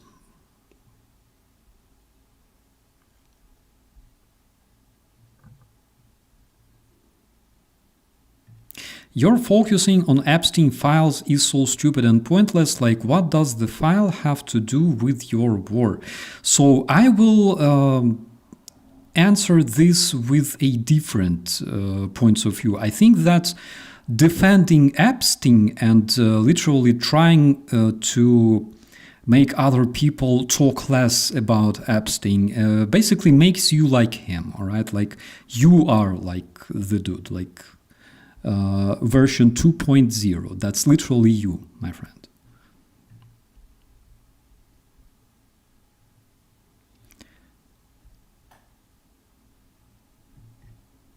Oh my god, New Year's Eve is my birthday. I didn't know about that. No, I remember you told me one time, but I think I've forgotten. Apfelsaft is apple juice in German. Genau. We're talking about Apfelmus.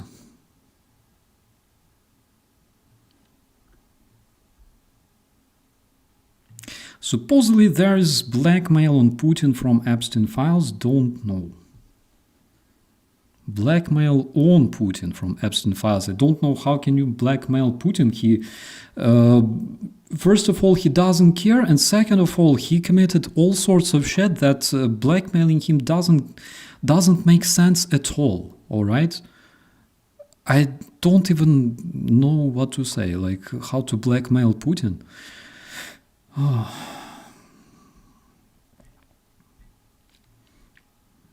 Literally, if you tell Russians that, or like show something, all right, on Putin on a television involved in some like feces consumption and things like that, all right, surrounded by all sorts of underage children, Russians will give absolutely no fuck, all right? They will give absolutely no fuck because they are like him. They are basically like this friend here, all right?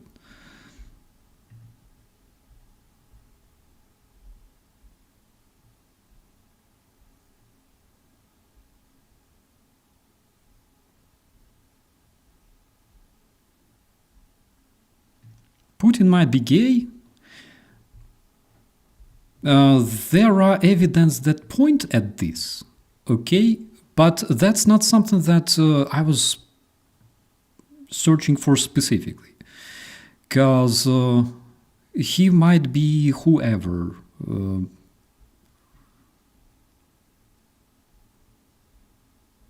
Would it matter to me if Putin was gay? It matters that he's a fucking monster and war criminal. That is something that truly matters. And whether he's like gay or not, I don't give a fuck.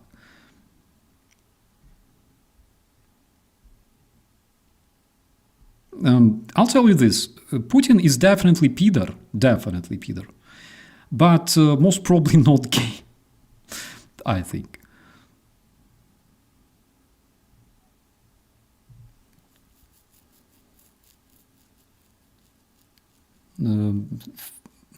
His reputation.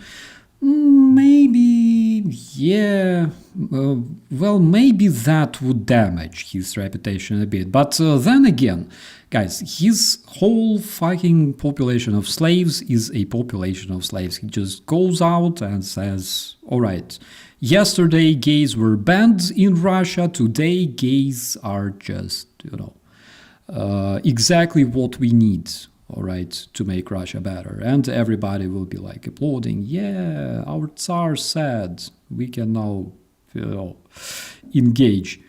But seriously,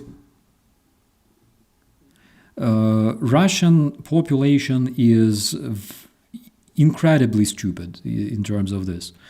Okay, because in the civilized society, usually you don't give a slightest shit about is like your is a person you talk to is like a gay or not, or is a politician gay or not, because what does it change, seriously?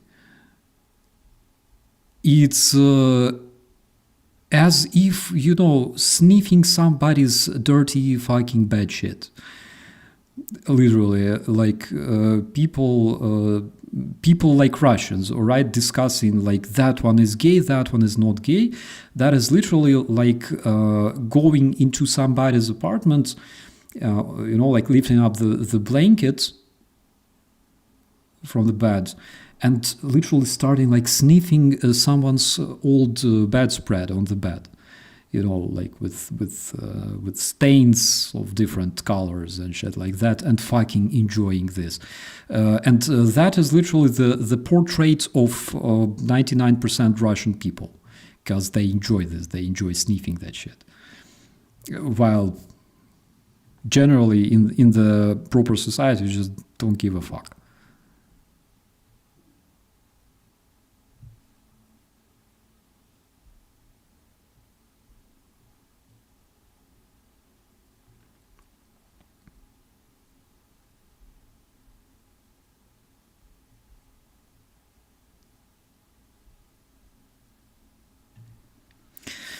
So the Russians and Trump killed Epstein. Well, again, let's step a bit into the territory of conspiracies, right? And think about why the footage disappeared, why the guards were sleeping, why the Epstein had all sorts of shit, all right, that were not supposed to be in his prison cell that would allow him to self-terminate. Considering that he knew a lot, that he knew too much, all right? In Russia, for example, people who know too much don't live long. We know there's this absolutely amazing long list of mysterious deaths, all right? Russians that became better mysteriously, either sucked into a window or drinking some suspicious tea or something like that, or shooting themselves like twice, okay? So if we're talking about Russians, then this stuff is not weird at all. And I believe if eventually the dude ran to Russia, trying to avoid being detained in the United States, which to me, for some reason, I cannot tell you why, but intuitively, and looking at people like Assange, for example, or Snowden. So to me, that would not be surprising at all. And I believe that if he ran to Russia eventually, he would be also improved, all right? Improved.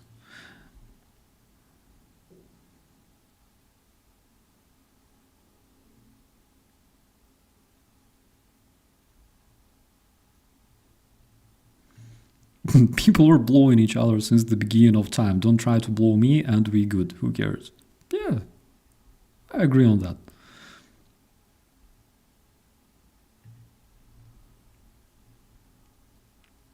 Like one thing I find surprising, for example, when some of my friends mention that some other of my friends are gay, and I'm like, really?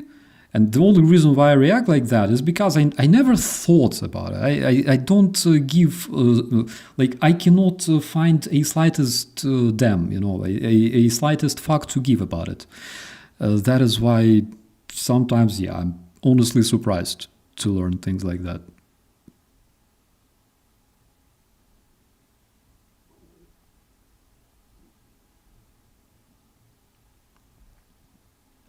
Hey, President Reagan, hello, how are you? It's been a while, by the way. Haven't seen you for a while on the streams.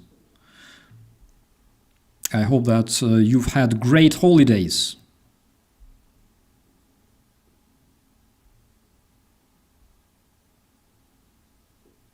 Read Policing a Free Society, Criminal Justice 101. Yeah, we'll check it out. I can tell a lot about policing free society. Yeah. Snowden, I don't believe he's a good guy because he doesn't put the junk about Russia on his leaks page that he does about other countries. Absolutely, because he freaking stays there, all right? He cannot fly, and I'm sure that he has a window somewhere in his house. That is why he doesn't say shit about Russia, only others.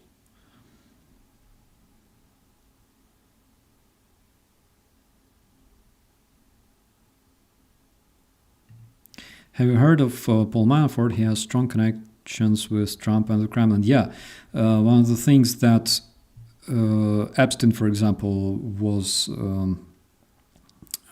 interested in, all right, in his emails was, for example, Paul Manafort, when he actually ratted out the Trump Jr., who had a conversation with a Russian lawyer.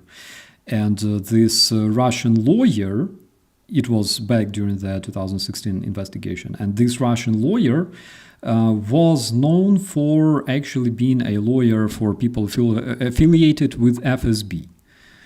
All right. But it's a completely different case, my friend. That is something I'm not prepared to talk about today.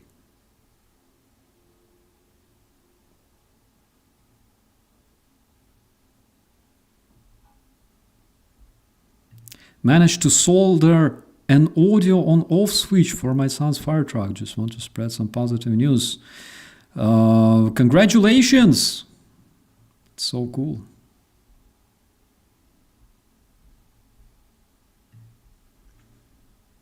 The last thing I soldered in my life, and I am ashamed to admit this, but the last thing I actually soldered, I believe, if we're talking metal, of course, was a humbucker on my Gibson Les Paul in like 2010, 2011.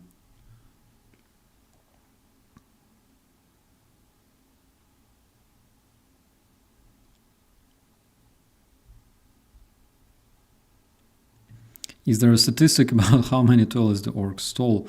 Well, I can only tell you about the number of crimes that are being investigated against the orcs, and that is roughly 200,000 as of today. Was that even a real Putin in Alaska? That's a good question, because there's a lot of them.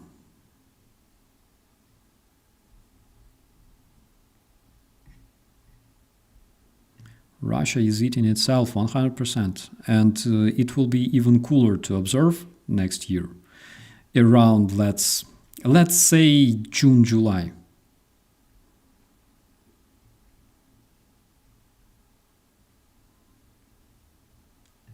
Can I be in your band? Yeah, you can, but we'll be singing a cappella because I don't have anything else. I don't have my guitar anymore. Les Paul, yeah, that's also that was the best guitar I had in my entire life. It was Les Paul Menace, Gibson Les Paul Menace. It was like black guitar with completely black finish and like metal fist, all right, on the 5th fret. It was kick-ass. And I played with passive pickups. Passive humbucker, right? Not like active, but it still sounded really, really nice.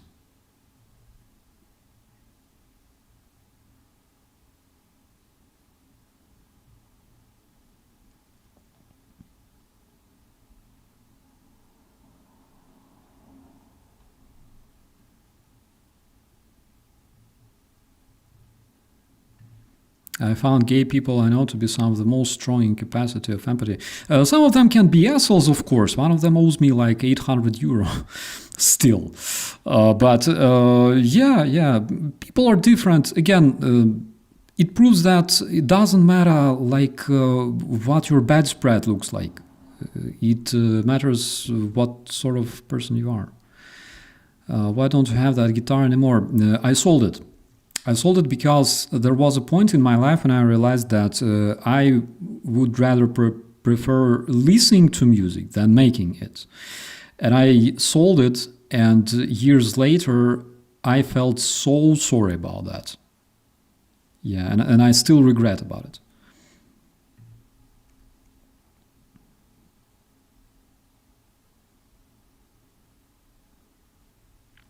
Did you change the pickups or repair them? So I had the original pickup in this guitar, and I decided to change it. So I went to the music store and I asked about like the most kick-ass pickup that usually like metal musicians buy. So the dude sold me a really good one. I don't remember what it was called, but it was really nice. Like, if you don't want to fiddle with batteries, in the active pickup and stuff like that, and you still want some good sound, you can use that one. But unfortunately, again, I forgot the name. Yeah, but it was really cool.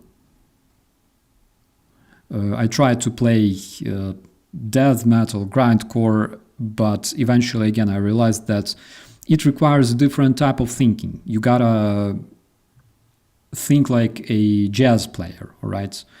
Because jazz players and grindcore musicians, they have a very, very specific mentality. You gotta imagine this music, all right? I am not that good.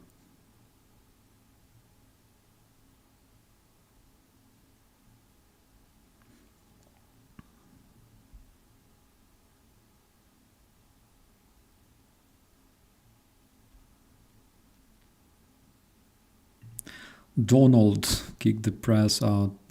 By the way, they are meeting with President Zelensky today, as far as I remember. The meeting must have started already, like 2 hours ago, as far as I remember, but I can be wrong.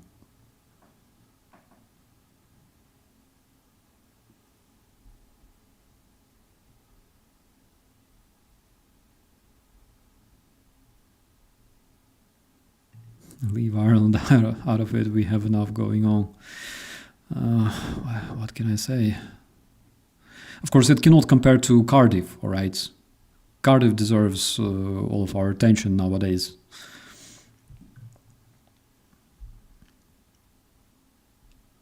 The same with reggae music, yeah, I agree. But I know that nature helps reggae musicians, right? Like a lot of them, a lot of them use the gifts of nature to expand their chakras and consciousness and stuff like that. I cannot do that either because I vomit. Where I come from, someone always has a guitar. Yeah, that's like when you hang out with your friends and you're all like 18 and you have beer and yeah, someone always has a guitar. Mirko, hello. My brother, how are you doing? We're talking about guitars. Yeah, we finished the main topic of today's stream, and frankly speaking, we'll be wrapping up very soon. Yeah, but let us know, by the way, let us know what's the situation with the electricity and everything else.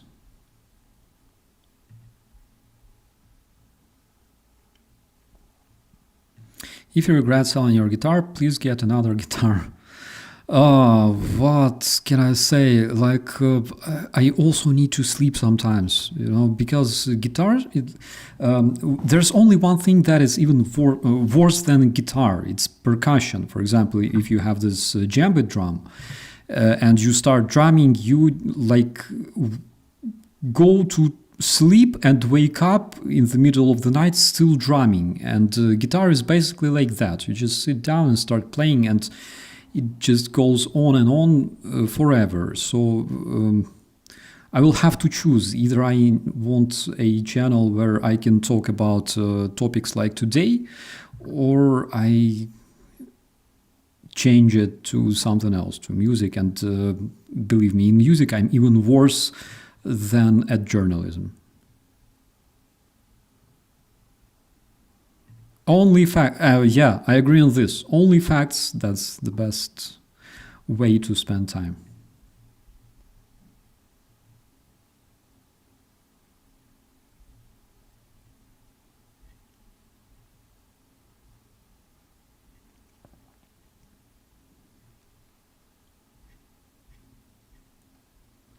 We're talking about guitars.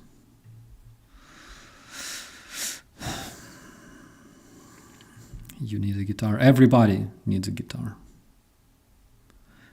But the drums are seriously so good, especially those like djembe, especially well made, because I had very, very nice one back in my days. In fact, I will show you something, all right? Let me just find this video. My God. I forgot how my phone works, my friends. Here I can like switch, but then what do I switch to? I believe this one or this one. I want to show you some really, really kick-ass video. Oh, this one. You're gonna like it. I will show you the drum. Right. Okay, view my videos. That's some kind of shit. Oh, there it is. All right. I'm ready. Just a second. And I hope that sound will not set me up. So that is like 2000 something. I will show it to you on the screen in just a second. Let me set up everything. And that is like a place where we would hang out. Okay, I press here, and then I press here, and then I press here. All right. Can you see this?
So that was like my tiny band back in the days. That sexy man with the guitar, that's one of my friends. We worked on the television with him on the TV channel Ukraine back in those days, and it was really cool. That place, that by the way looks like a gym, is not actually a gym. That's a Mormon church. Don't tell anyone. I'm not involved. But that's like a long story, and my djembe is still there, by the way. So it's a long, weird story with a strange ending. I'll tell you some other time. But I hope you liked it. Yeah, the girl has a really, really nice voice, and that's, by the way, not the only song that we played. I can show you another one if you feel like watching another music video, and we will not be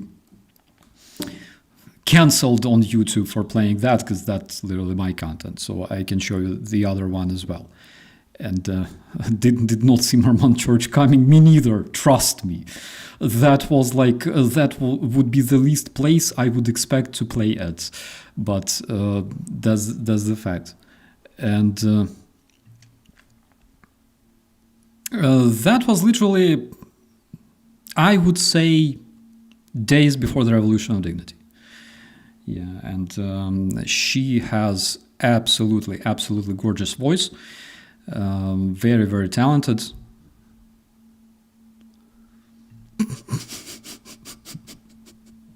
Ellie, I feel you. A lot of people react like that when I tell them. Again, not you know, I'm Buddhist, generally speaking. I consider myself a bit Buddhist. Yeah, not a Mormon at all. But yeah, it was interesting. Sometimes fate takes us to strange places you would never expect to see yourself at. So let me know if you would like to see another video, because I have it right there.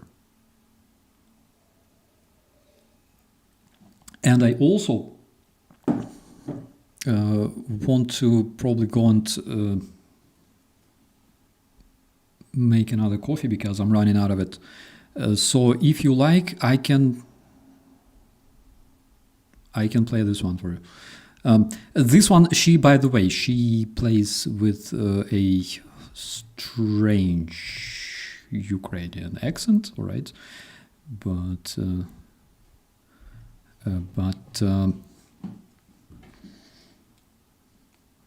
she's really good. Okay, let me play this one for you as well.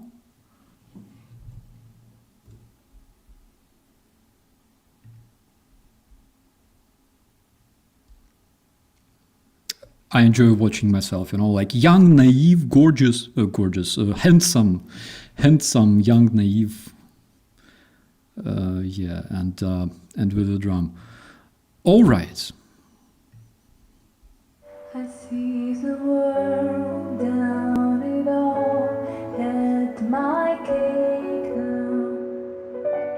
now, diamonds brilliant and there now, hot summer nights in mid-July, when you and I were forever one, the crazy days and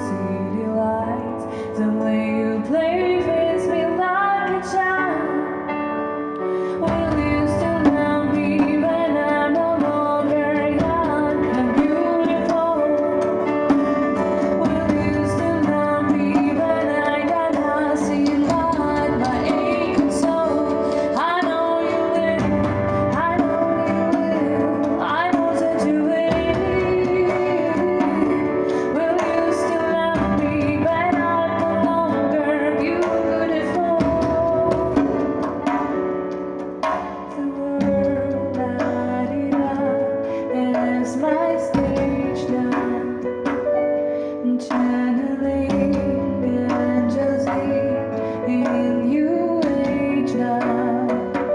Hot summer days and rock and roll, the way you played for me at your show.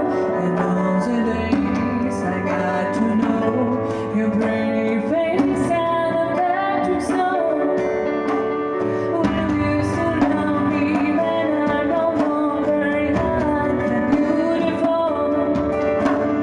Will you still love me when I got nothing but my aching soul? I know you will, I know you will, I know that you will.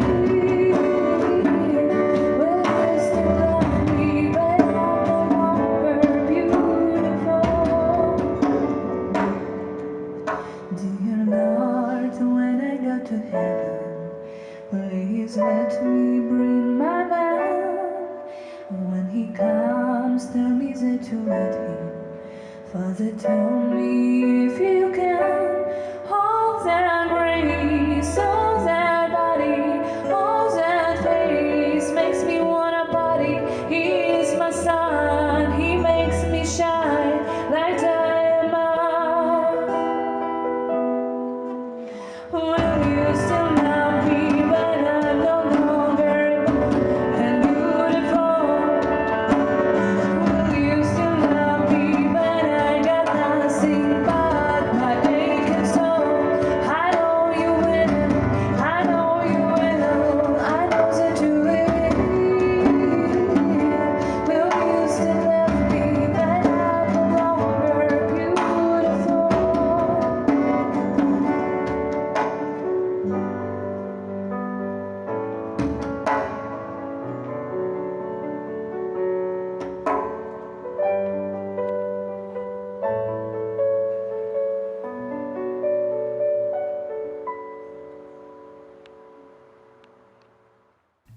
Yeah, so that was some of the footage that you probably never expected to see, especially from like Mormon Church. Yeah, but it was some of the things they did back in the days. Yeah, and the girl is really, really good at singing and playing, by the way.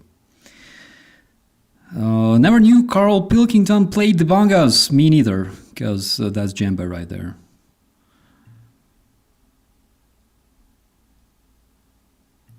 Beautiful voice, absolutely, absolutely.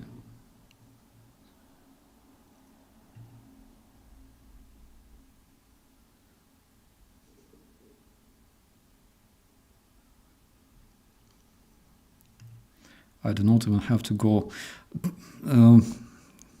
Sometimes it's better to do, like, sometimes it is better if it involves two people, all right, my friend. Just sometimes. You really had a preference for tight shirts. Well, it was summer. Come on, it was summer, and basically I wouldn't like look much different from Germans in winter. By the way, like when I stuck at that gas station.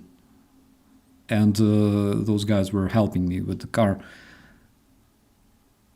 The dude walks out from the car wearing like a tight t-shirt or something like that.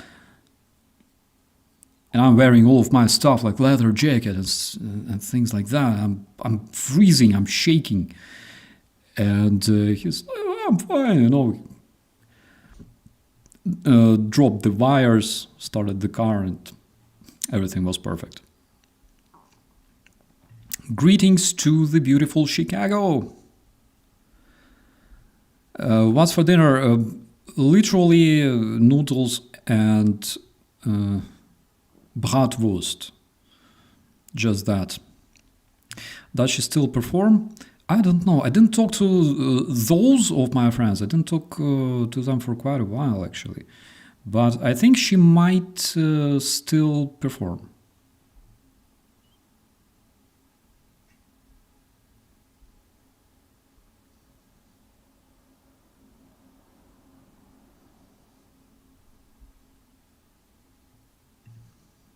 in a Mormon church without special honor. Yeah. It was a crazy story. Don't ask.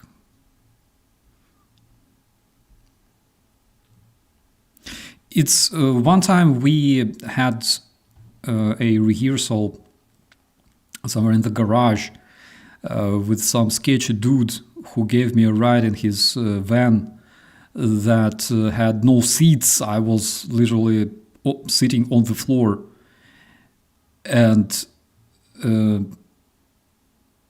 I think the only thing that worked in that van was was the engine itself. That's basically it. And the dude approaches the gate, and there's a guard who opens the gate, And instead of signaling, the dude opens the window and goes beep beep, and with his mouth, And the guard opens the gate. I'm like, what? The beep doesn't work. The signal doesn't work. Yeah. So that shit was sketchy. I would prefer something.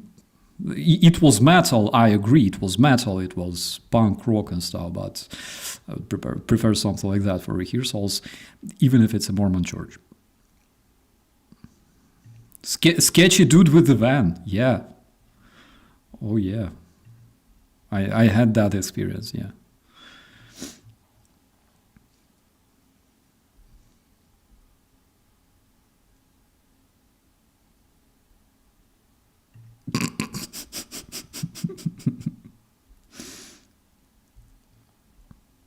I would not rely on that. But sometimes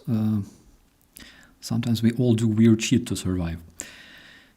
Ricky Gervais will make it hard, absolutely. Ricky is absolutely 100% legendary, absolutely.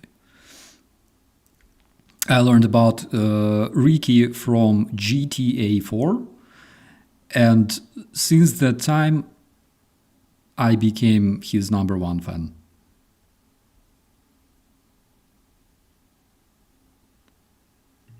You have enough real-life anecdotes for stand-up comedy. I really do. I'm not sure if it's like a bug or feature.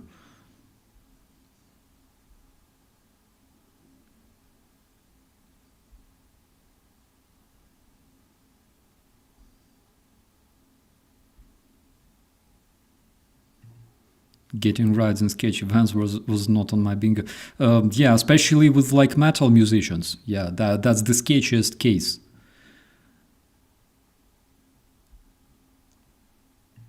Love the American style accent. I didn't prepare for it specifically, but maybe it's just because of YouTube.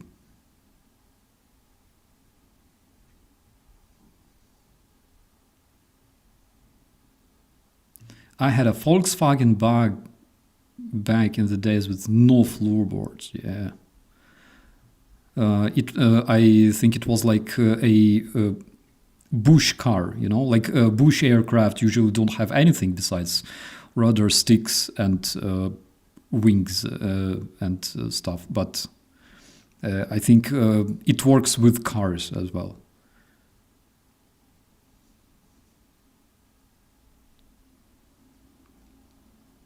Didn't have free candy painted on the side of the van. He lured me in with a guitar. All right.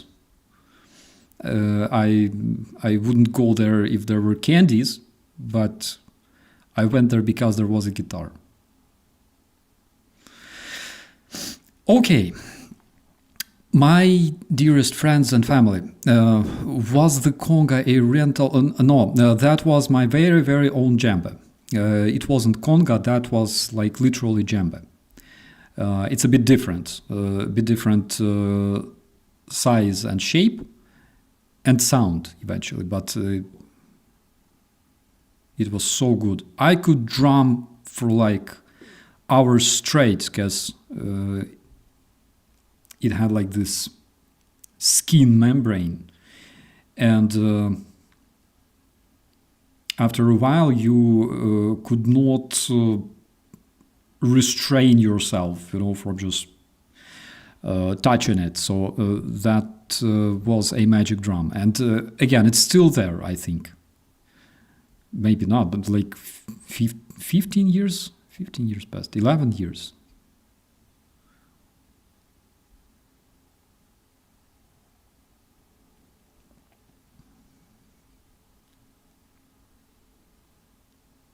Where did you get the djembe? It was a present. It was like a birthday gift, I think.